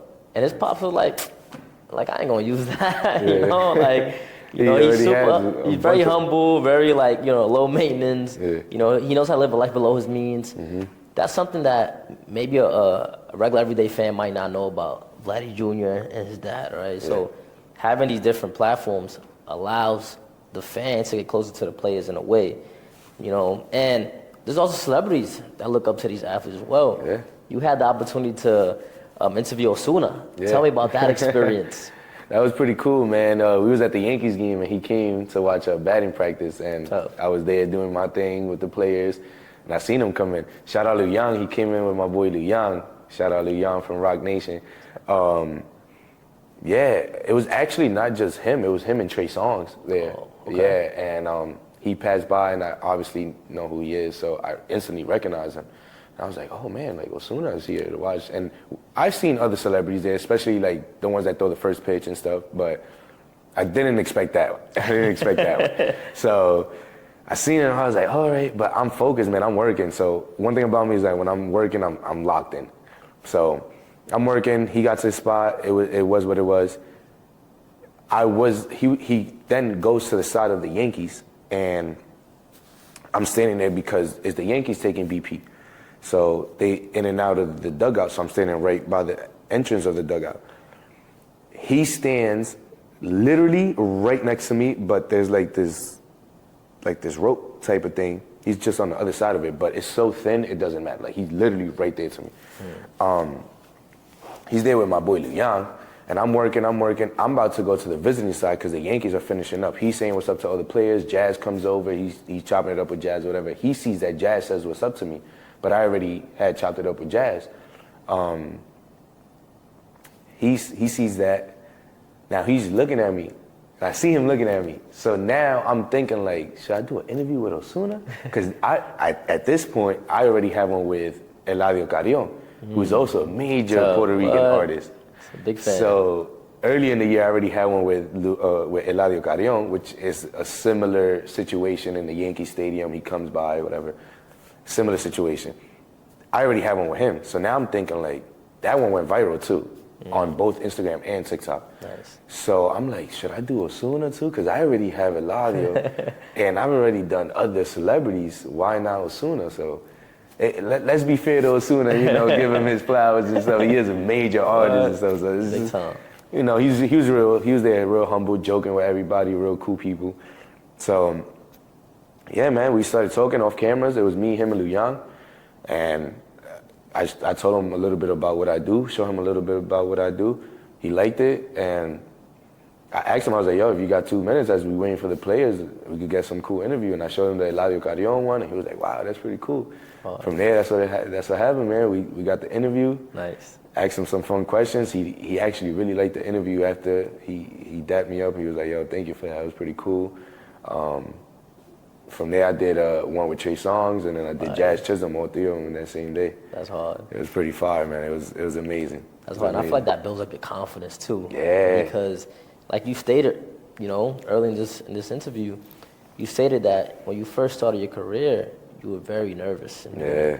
Right. But then those jitters with time, they kind of go away, right? So, that you've done it before. You've interviewed some of the, the biggest stars in the game. So, like, it's like second nature, right, when it comes to next season, right? Yeah. When you get your opportunity to interview Judge and Soto, more prepared. The confidence is there, right? And obviously there's a lot of competition in the sports and media world, right? How would you say you stay creative and authentic in an industry that's so competitive overall, right? I feel like you have to come with something different. You got to bring something different to the game, right? How would you say you stay competitive? I love this question. There is a lot of competition. The only thing is I just don't see it as competition. I like to focus on me. And yes, it's easy to see everybody else just because of today's day, social media, and it's right in your face, or just billboards and stuff like that. Or, in my example, being on the field, it's not just me as a content creator, there's many other content creators, and I see them vividly creating. So it's like, you can see the competition, but me, I don't process it as competition. Nice. I see it as just others doing what they got to do, or others in position to do what they got in position to do. Just working. To me, is just working. We there to work, getting the job done. We know what we got to do. I have an objective. I focus on my objective. But touching a little bit on the competition side, or just like the fact that others do this as well, I try to stay authentic to myself, man. That's what helps me the best, staying myself, staying true to myself, staying creative in my own ways, just knowing where I come from, knowing what motivates me and why I do this. A little quick story just before I keep answering the question of an insight. Shout out Latino Sports. Reason why I'm with Latino Sports and why we go so well together is because we're both on the same mission, which is bridging the English world and the Spanish world together. We want to bridge that together and shine light on areas that the lights are dimmed on in the aspect of sports, not just baseball, but many other sports. So a lot of sports, for example, football is a very Americanized sport. Baseball, a lot of people like to think is a Latino sport or Latin sport, but it's really an American sport. It really started here in the U.S. So it's like, or in Great Britain, but it got taken over by Latinos or also Asians and stuff like that. But I like to shine light on all these coaches that are making the sport for us. At the end of the day, we see all the different types of flavors when it comes down to celebrations, attire, fundamentals, just different ways of each player doing the same sport. Yeah. It's like they're playing the same sport, but they do it slightly different in their own ways. So with that being said, I like to shine light on all that and just bring bridge these gaps together, because I truly don't understand why there's such big gaps in the same area. You know, it's the same area as sports. We're doing the same thing. We're into the same thing. We're enjoying the same thing. Why is there such a gap just because of culture? And I'm a big culture guy. I love culture. I love many other cultures. I'm Hispanic, but I love many, many other cultures. So I see the importance of people having to learn other cultures, the importance of merging other cultures together, the similarities in so many other cultures that people don't seem to understand or just have a lack in knowledge. Just they don't know that so many cultures are so similar. Yeah.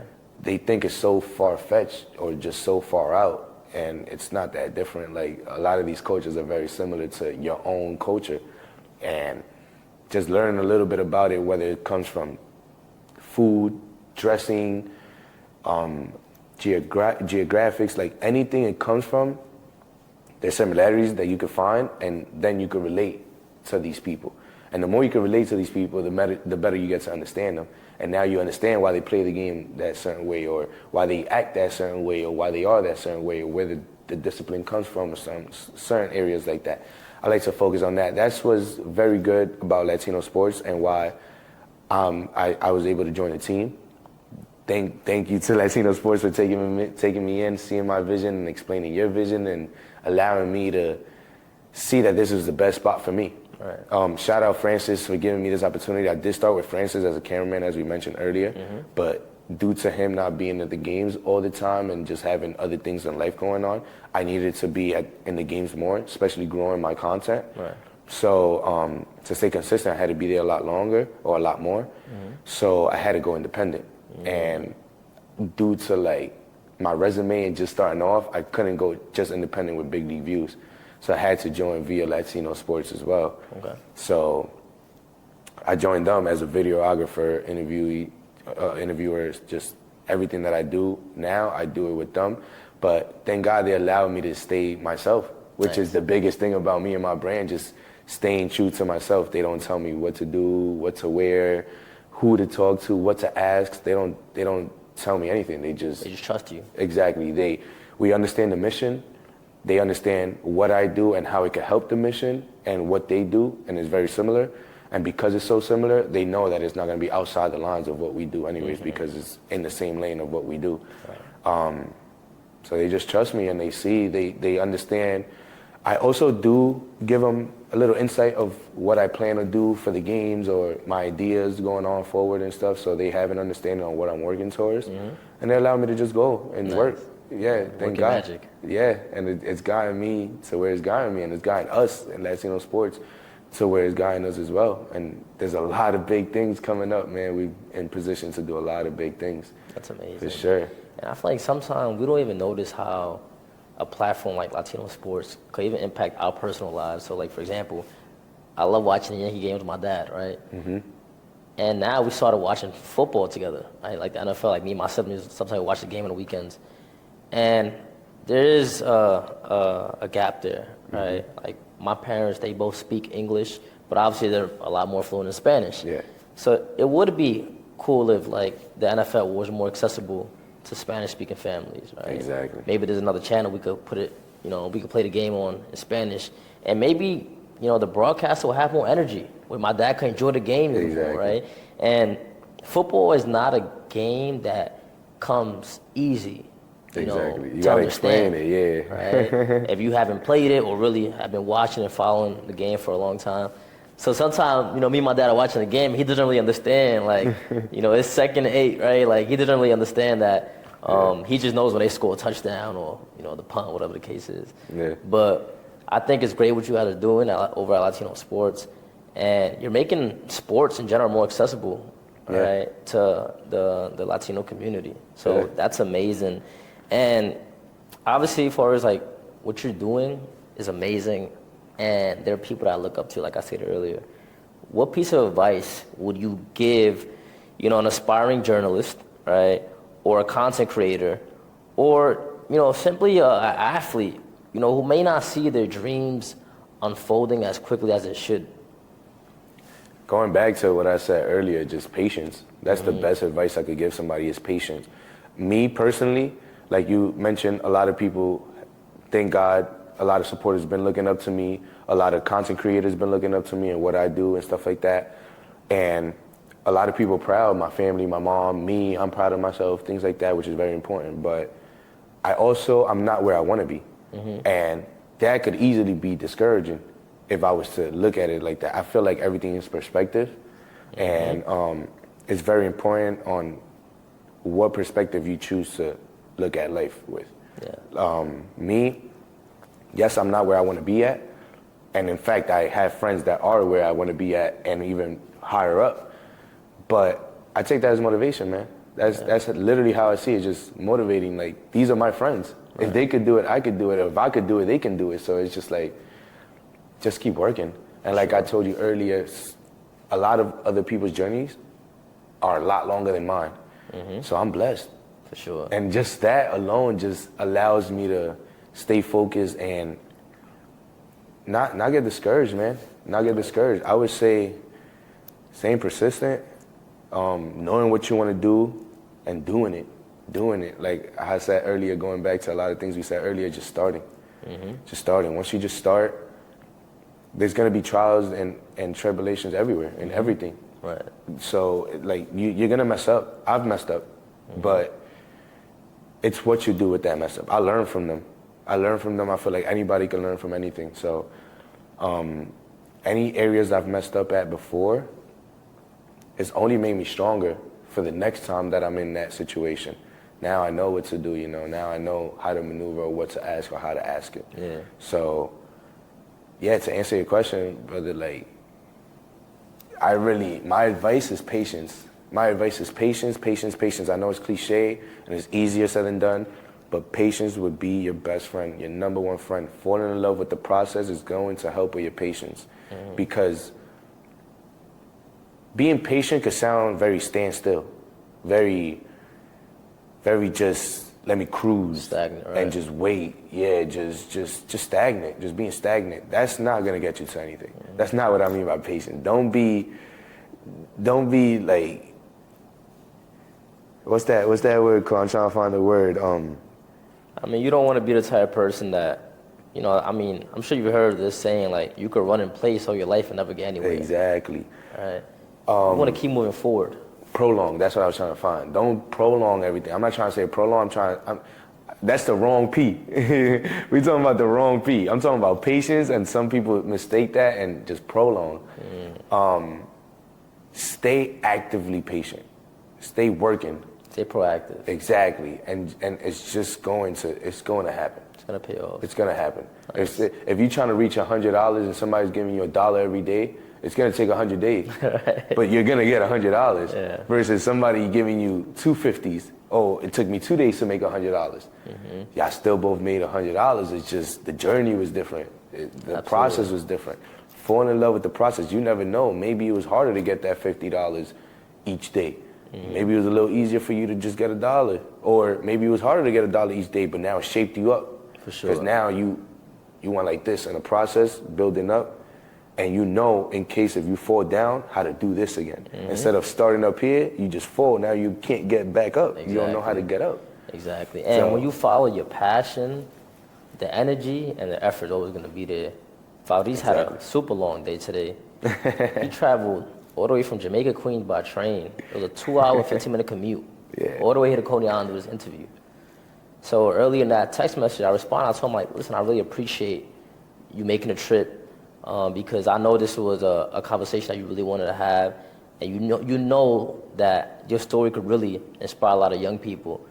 But I see the hunger within you. Yeah. All right. It kind of reminded me of me when I was in high school and I was traveling all over the city, training and playing baseball, getting home at some nights 11 p.m. From practice on a weekday. Still got to do homework and stuff. Right, but when you have that hunger and you have a goal, and at that time the goal for me was to earn a collegiate scholarship. You're gonna do whatever it takes. Yeah. And I think one of the things that I mentioned to you earlier was like, we're gonna look back at this interview, down the line. I'm like, wow, like I remember how long of a day that was, and us still getting this interview done. And we're gonna look back at this interview and kind of smile because we're gonna see how far we've come, right? And we'll see the development. So again, I appreciate you being here today, making a trip, and sharing your story. And another thing I want to talk to you about, Fauris, is like sometimes we deal with a lot of pressure, right, from our families. Growing up in a Dominican household, our parents have high expectations, and sometimes we don't truly know how to measure success. Yeah. Right? We always feel like we're behind. Sometimes we feel like we're not doing enough. Sometimes we don't feel like we're where we're supposed to be at, right? So how would you say, you measure success in your personal life? Me personally, I measure success in various forms. I would say happiness, satisfaction, just giving back. Just giving back. For example, in my content, I'm able to give back to not just the youth and the fan base, but other people inspiring to do other things, whether it's interviews or it could be something as dancing, it could be something as pursuing dreams of sports or journalism or just anything that you're doing, just starting and doing it. No matter where you come from or who you are, I feel like my story is able to tell that and inspire people with that in that sense. So that's a form of success for me because that's a form of impacting and just giving back. Personally, for me, just being happy at work, it not feeling like work is a form of success itself just because I'm able to go to work and do my job without feeling like it's my job or feeling like it's work. It's just all smiles, all fun, all lucky, blessed moments, or crazy experiences, with just top athletes or celebrities or important people outside of the entertainment world.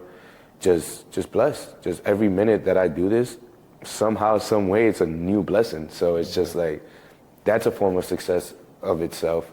I wouldn't be able to experience this or be able to sit here and talk to you about this if it wasn't for that. If it wasn't for Latino sports. If it wasn't for, what I do and my hard work and my mom's connections and stuff. So tying all that together, that's a form of success because that I'm already in a position or further than what I would have been without it, without the help or without the connections or without just where I come from, my story and stuff. Just without that, anybody else different or any other probably wouldn't have the same results as me. So I thank God and everything that my journey and my experience was mine because it allowed me to get to where I'm at now. For sure. Which I'm so blessed to be in. But yeah, just happiness. I'm happy, making sure my mom is happy. That's, like I said earlier, that's my best friend. So nice. It's a beautiful thing, bro. Yeah, man, that's my best friend. I'm the only child, so it's just me and her, basically. Obviously, my dad, too. But, like, when it comes down to me, with me, it's just me, my mom. That's my world. So making sure that she's happy, not only as a mother, but as a provider that could be seen as a mom, but a provider just in general, as a friend, as anything. She's been there with me in every way, as a mom, as a friend, as a mentor, and allowing her to see that has paid off as a mom to me, just based off what I'm doing now, the hard work that I put in, that she has installed into me, the fact that I gotta focus and how dedicated to be, I've learned that all from my mom. So just like being able to show her that it's kind of like a mirror, like, here, this is what you gave me, this is what I did with it, and now this is what I'm able to give you. Nice. And just because of that, I'm able to give her happiness, satisfaction. My mom, sometimes, I'm not even out the stadium yet. Sometimes she's calling me, what happened today? Who you spoke to today? Oh my God, tell me all about it. That is so satisfying to me, just because not only do I have somebody to share my beautiful experiences with, because I don't really talk about my experiences, because I stay as humble as I can, but it's some cool experiences. So just being able to have that scapegoat in my mom to just express myself as a fan too, not just keeping it always so professional and so poker face to get the job done. Right. Also just having that moment of a fan and freaking out a little bit for at least 20 minutes, like, oh my God, I did speak to da-da-da. My mom is there for that. So hearing it in my mom's voice, seeing it in my mom's face, the happiness, the satisfaction, the enlightenment basically of just my future, and seeing that is shaping up. I don't have any kids. I'm not sure if you have any kids. I know there's plenty of people that have kids and plenty of them that don't, but if you know that as a parent, the biggest scares or the biggest worry in the back of your head as you're raising a child is who they're gonna be when they grow up. How can you protect them? How can you make them better? How can you make them be the best that they can be? And being able to show my mom now with what I do that, dude, your hard work paid off, or your lessons paid off, your smart talks paid off, your knowledge of life, passing it on to me, paid off, is a form of success. Right. It's literally a form of success. Seeing my mom happy, knowing that I'm happy, and giving back to not just the youth, which is an important thing to me, but everybody that could benefit from it, or helping others that could benefit from it, just joining the game as well, whether it's via interviews, whether writers, there's a lot of writers that, I associate with, photographers, videographers. I've been lucky enough and in position enough to put others in position. Shout out Navilla. You guys are gonna meet her from Latino Sports. She's the first female writer / interviewer. Nice. For Latino Sports. She covers boxing. Awesome. We're also in the works of bringing in another female. She's gonna cover the WNBA and the MLB. She's big into sports as well, but we're cooking up a lot of cool stuff. But me being able to put these people in position just because I was once helped to get into this position, that means a lot, because it meant something to me. Somebody helped me and put me in this position. For sure. And it meant the world to me, not only to me, but to my family. And now, even if you don't want to focus on what it meant, what it did is a whole nother thing. Like, it's changing my life, and it's changing people's life around me. So the fact that I'm able to experience that and do that for others now is what motivates me, and is a form of success. So giving back, satisfaction from my family, satisfaction from my personal use, very, very important for me, form of success. Nice, and I feel like by that response, it also shows me what type of family-oriented environment Latino Sports has created. Yeah. For all of you, right? Like, just the way you're speaking about this young lady and, her future, and just being excited for her, like, that's amazing to hear. And I think it's important for young people to understand that everybody has to play their hand. Yeah. Right? In life, everybody is dealt a hand, and it's up to you to do something with it. Right? Yeah. I see a lot of young people constantly complaining about their lives and complaining about their situation. But, like, I don't know about you, bro, but I come from very humbling roots, and I feel like there's always somebody in a worse situation. Yeah. When I was just, an 8, 9-year-old kid, and I'll go back home to the Dominican Republic, and I'll see kids having a blast playing with tires, literally, dragging a tire up and down the road, and they're having the time of their lives. That kind of brought things into perspective for me when I came back to the United States, and I'll see kids with the latest P5, all the games in the world, and they're still not happy. Yeah. Right? So life is about perspective, and everybody's dealt a hand. Everybody's going to get a break in their life. It's all about if you're willing to take full advantage of it, and you're willing to take a chance on yourself. You know? And Fauris, like, obviously, a number of years ago, right, when you dealt with this back injury, and, you had to transition into the real world in this career of yours, right? Like, what would you kind of tell to that 18, 19-year-old kid who wasn't really sure of what the future, had for him, what would you kind of tell that kid, looking back now, based on how far you have come? Just keeping it honest with y'all, just being innovative. Just be innovative, just make it happen. That's what I love to tell myself. I actually have it written down in my room. Just make it happen. I wake up to that every day. Just make it happen. Any means necessary. Just, if baseball didn't work out for you, or if football didn't work out for you, or any sports or acting, dancing, anything that you do didn't work out for you due to injuries or grades or anything that could affect you making it, don't beat yourself up. Don't beat yourself up. At the end of the day, be blessed or happy enough that you were blessed to at least do it to a certain extent that allowed you to think that you was going to get there. Not everybody's even good enough to even think that they'll make it. So the fact, if you, that person that are good enough to make it and didn't make it, just feel blessed enough to be that talented to even be about to make it. Me, what happened with me was a lower back injury and stuff. That's also another thing. No matter how talented you are, how much work you put in, it's life. Things happen in life. Injury is a major thing in sports, or just in life, but especially in sports. It's a major thing. So don't beat yourself up.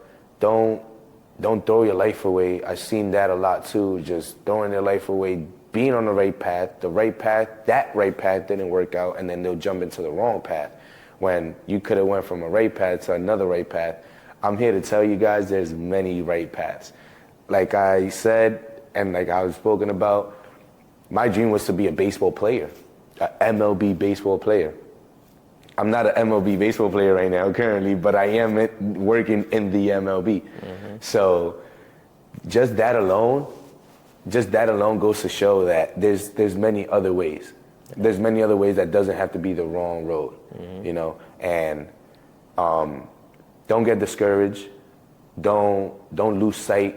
There's many other things. If you have to lose sight, let's say on perhaps making it and an injury stop that and whatever, now you have to lose sight of that, but that's only a blessing to open a door to see the sight in something else and follow something else.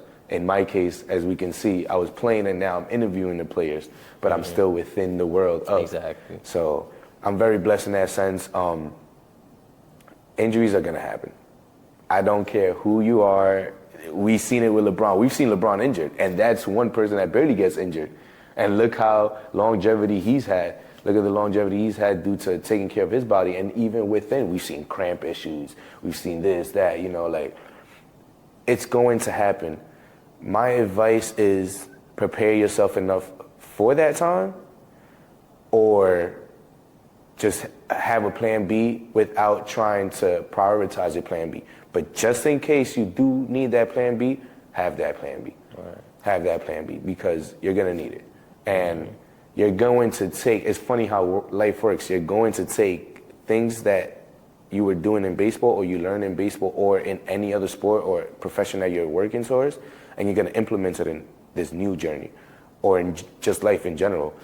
Whether it comes from discipline, whether it comes from talent, hard work, whatever it comes from, abilities, anything, you're going to be able to bring that world that you was once a part of and put it into this next world that you're going to be a part of. And it's going to make it a lot easier. It's going to look like the end of the world. Like, where do I start? Right. I don't know how to do this. And that happened to me with the interviews. I never asked anybody any questions. And then all of a sudden I was just thrown into the fire. Yo, just do it. And I had a million questions in my head. Just, how do I do it? What do I say? Do I look at the cameras? When do I look at the cameras? Like, when do I smile? When do I not smile? Imagine. And then now I look back and it's like, wow, like I really stressed myself out for a certain period of time for no reason, because now I'm able to do it so second nature, so fluently, so with my eyes closed. And it's just like, just do it, just start it. If you guys get hurt, or if you guys have to just pick a new lane, just do it. Don't be scared. Don't be scared. There's going to be times that you don't have to pick a new lane and you will make it. And then later on, you will have to pick a new lane. We've seen it, A-Rod, David Ortiz. We see it with Tom Brady in football. We see it like, these guys didn't have to pick a new lane. They did make it in the lane they wanted to and became one of the best people in that lane. but it still came to an end due to age or due to health or due to whatever the case is. So they had to eventually pick a new lane. That's life. That's just how I see life, man. Life, it's gonna constantly change. Not everything lasts forever. I live by that, whether it's good or bad. So just make the best out of it in the moment, and from there figure out how you could take this and implement it into something else that could help you succeed in that second lane, which is kind of my story in my case right now. Nice. All the hard work, and I know we spoke about me traveling over here or having a long day and stuff, but that all starts from the discipline of sports. I had to get up at 5 or 6 in the morning to be at practice at 7 in the morning. Everybody else is sleeping. My friends who just got off of Xbox or PlayStation at 2, 3 in the morning are still sleeping. And I'm over here cold on a field, putting in the work or something like that. But it showed me, like, just get up and do it. Just get up and do it. You're going to see that is going to come to an end. That practice, that game, that event is going to come to an end. And you could go back home and rest. Or you can go back home and you're going to see that. You're going to go back home. You might not even be tired anymore. So it's just in the moment things. Just break out of that mindset of prolonging everything and dreading everything. Just start having fun with life, with the process. And I kind of want to, I saw a video I kind of want to talk about. There was a speech with the Wayne family, with the Dwayne Wade's family. The Wayne Bros? Not the Wayne Bros, but Dwayne Wade and his family. Oh, okay, Dwayne Wade, okay. Yeah, with the Wade family. It was an interview with the Wade family, and it was Dwayne Wade's son giving a speech about Dwayne Wade. It was the day that they unveiled his statue, I believe it was. Okay, yeah. He said something along in the lines of, my dad, AKA Dwayne Wade, would always teach us in the household that just enjoy the process, and how to enjoy the process. Just sometimes you got to lower the radio and sit in traffic and just take it in, just enjoy traffic. Sometimes you have to just cruise, just cruise. And that's the best thing that I took from that, just cruise. Just sometimes we're in such a rush in life, just rushing for this, rushing to get here, rushing to get to our goal, rushing to get to work, rushing to get to school. Sometimes you have to just enjoy the process of that. Like, the train got delayed, all right. Maybe that got you out of a situation that later on you was gonna be in, and you never know. It's just life, just enjoy it. Sometimes just throw your headphones in and enjoy an extra set of amount of songs just because you're delayed, or you got there a little later, or you got there a little earlier. Just enjoy it. Like, you might have to wait a little longer for the event to start, or for the doors to get open because you got there earlier. Just enjoy it. We're so quick to complain. Oh my God, there's so much traffic. Oh my God, I've been in traffic for 40 minutes. Oh my God, I have to travel 2 hours. Oh my God. Instead of just breathe, enjoy it, just look around, just listen to your surroundings, or cancel out your surroundings and listen to your music. Just lock in, For sure. That's the best thing. That's the best thing I could say. Just cruise through it, man. Just cruise. That's the best thing I got from that interview. From that speech with Dwayne Wade's son. It was, sometimes in life, you just have to cruise in life. Gotcha. And when I say cruise, I'm not saying prolonging, but I'm just saying things take time. We all been through it. Sometimes there was times that we was 12, 13 years old, wanting to be 21, 22. You can't just wake up and be 21, 22. You're going to have to wait to get to 21, 22. So then from there, you realize, like, damn, this is probably overrated. Like, now I want to go back to being 12 or 13. You start realizing, like, I didn't have to rush. And that's the worst thing, having to regret what you didn't have to do that you did. Having to stress, having to be angry, having to just be tensed. You don't always have to be tensed. It's always, even when you think you should be tensed, or you have the okay and the green light to be tensed, something will show you didn't have to be tensed. For sure. You just thought you did. Right. And at the end of the day, right, like, we're a walking brand, and our legacy is gonna be everything, right?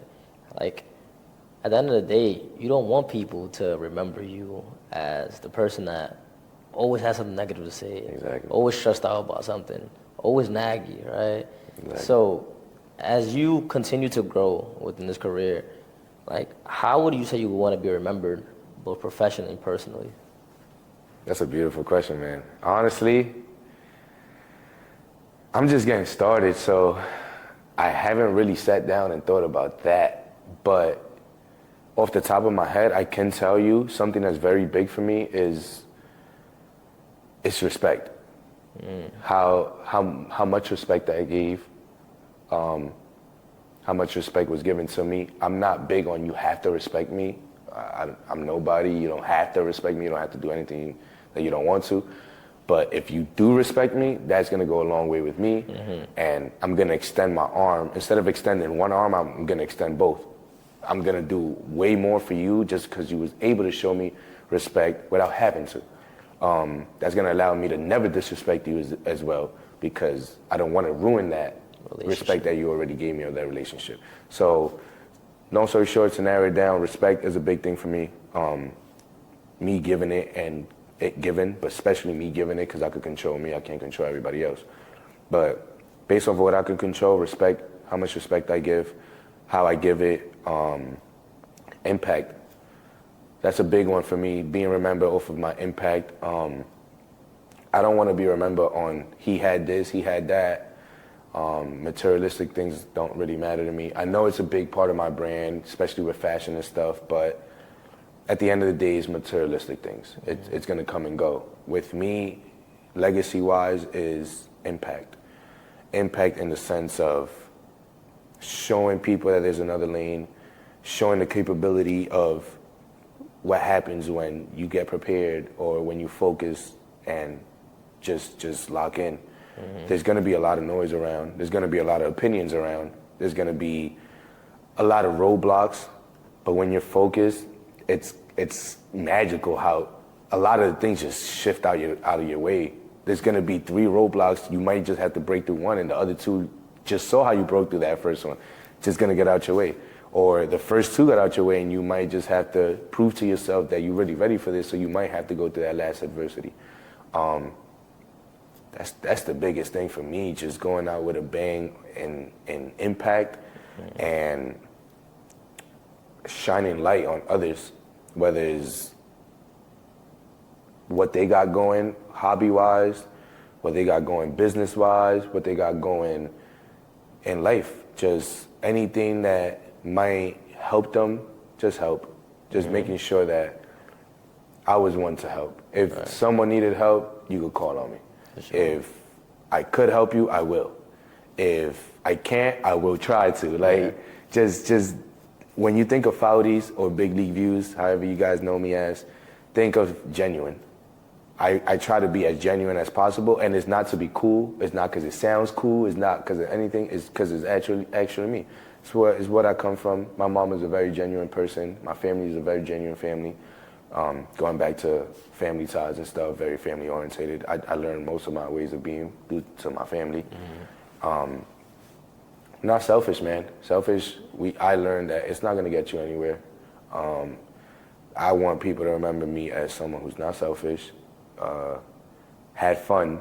Oh my God, that's a big one, had fun. If you guys know me, or if you guys tend to know me as the years go by, you're gonna see that anywhere I'm at or anything I'm doing, I'm having fun. I'm smiling, I'm making sure that people around me are smiling, making sure that everybody's at ease and not tensed, not worried, not stressed, because I've been in all those situations. I've been in front of a camera for the first time, tense, worried, and now not having to worry. I've been the new kid in school. I've been the new kid on the team. I've been the new kid, you always get that sense of tension or worriness, or even if you do know that you're gonna fit in immediately, you just don't know what's coming. And I like to make everybody around me feel at ease off the get-go. Just don't worry, don't have to worry, because you're gonna see that if before this you were worried, now during this, you're gonna realize you didn't have to be worried. So I wanna skip that step for you. And I just want people to learn from me.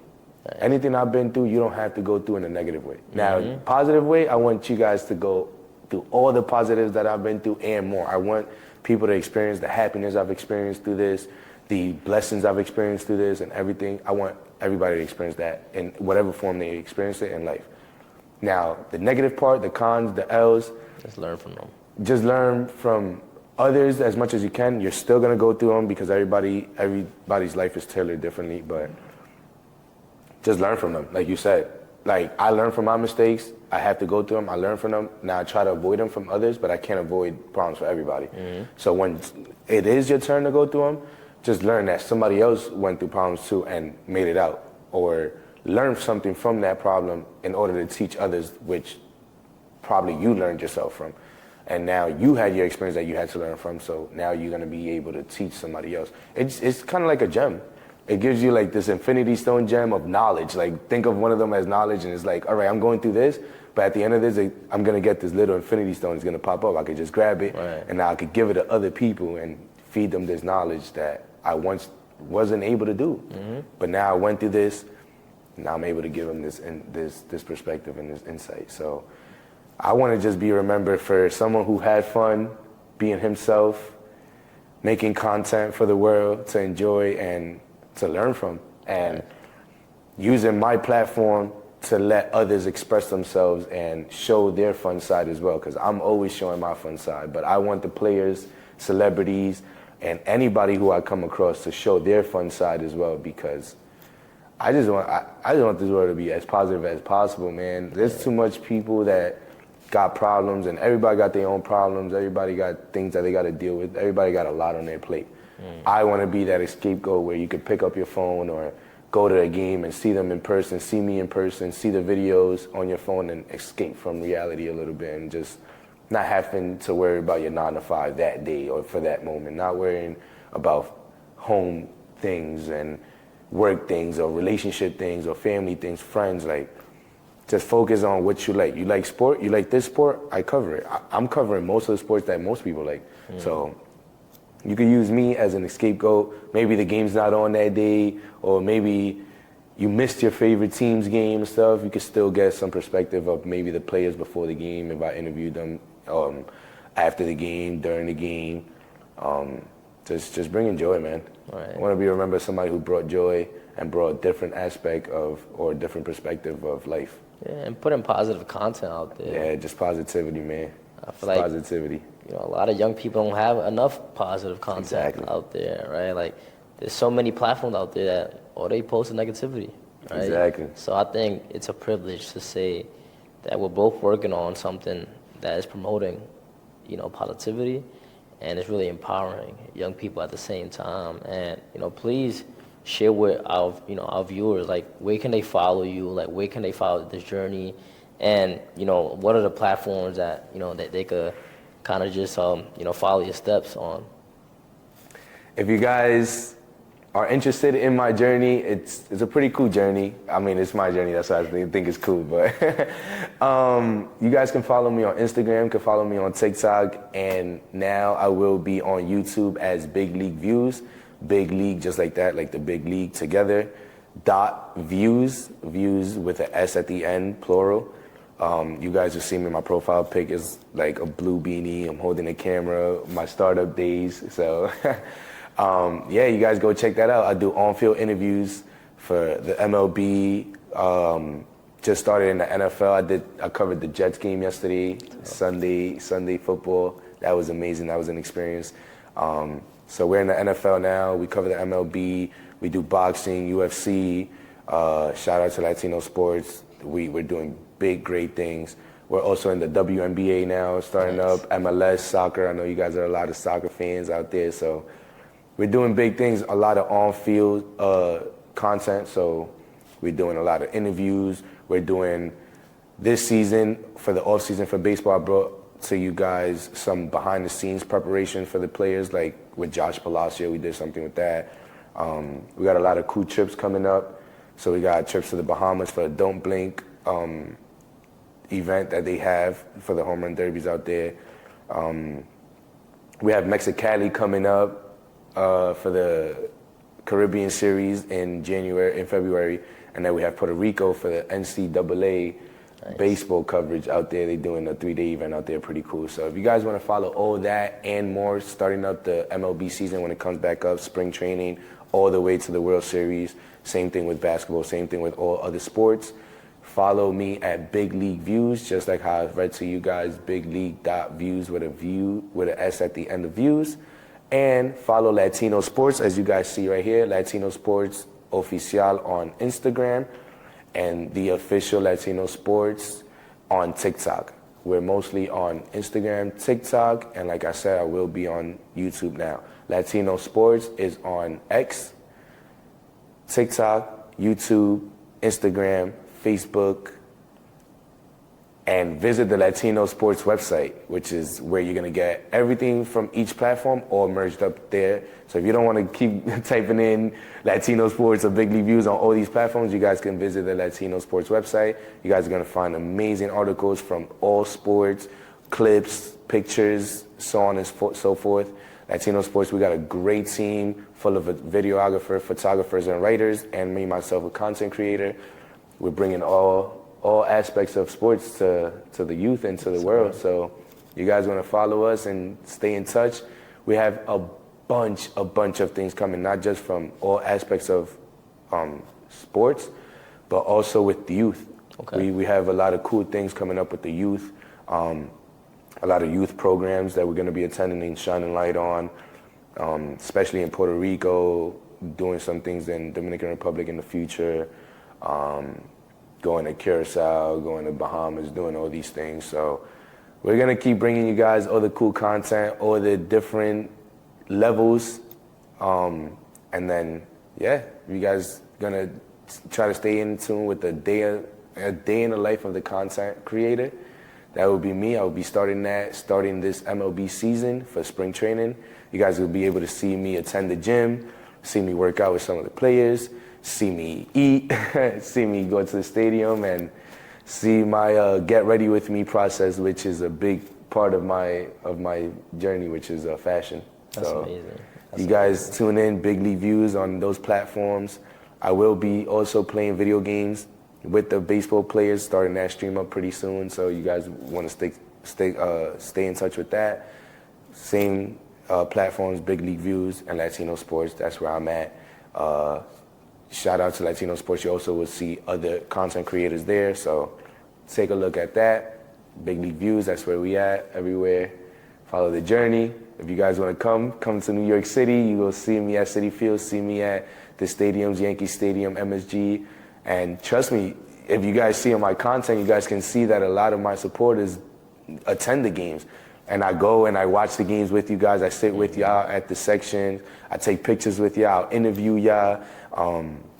I sign balls for my supporters and everything. So I invite you guys to the games. Let me know when you guys are at the game. You guys can always just hit me up on any of my platforms. And I'm very good at responding. And we'll spend some cool time at the stadiums. It's pretty good, pretty cool. That's amazing, Fauris. I'm super proud of you. Thank you, I know we met on social media. Thank you. I'm the type of person, when I see somebody who's talented, who's doing something positive, I like to show love. And, we kind of DM'd each other a few times, and, we ended up making this interview happen. So, dude, super proud of you. Keep doing what you're doing. The sky's the limit for you.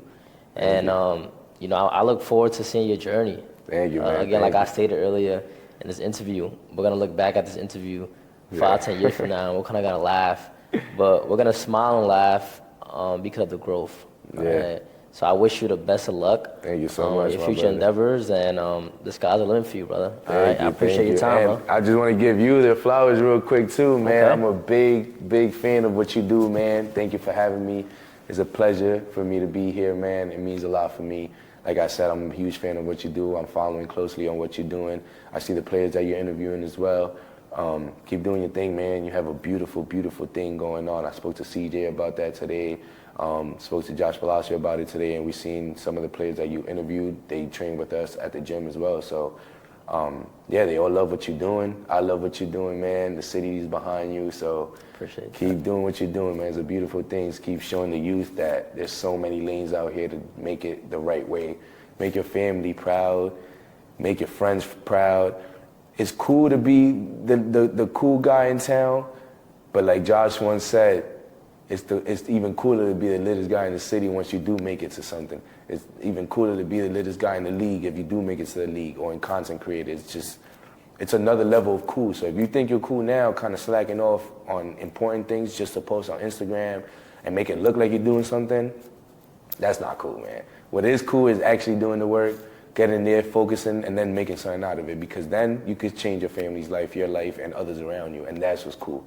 And that's what we're doing. That's the mission that we're on right now, and you guys are gonna see that happening more with more time. Thank you to my guy right here, Edwin, in the city mindset. You guys stay tuned. I know he got some great things coming up. Big league views. I got some great things coming up. The city's going up, man. We got players making it more and more from the city, which we didn't get to see that back then too much, just because of the weather and stuff. So we're breaking through, man. We're breaking through and making it happen. We're seeing New York City making it happen no matter what. We're breaking the average, right? Yeah, man, I'm proud of you, man. I'm proud of you, young Spanish kid from the city, man. Do your thing, stay focused, man. And if anybody hasn't told you yet, you're doing the right thing, man. Stay focused, stay locked in, man. I appreciate you, brother. Thank you for your time, no problem, bro. man. Much love. Appreciate you. Thank you for having me, bro.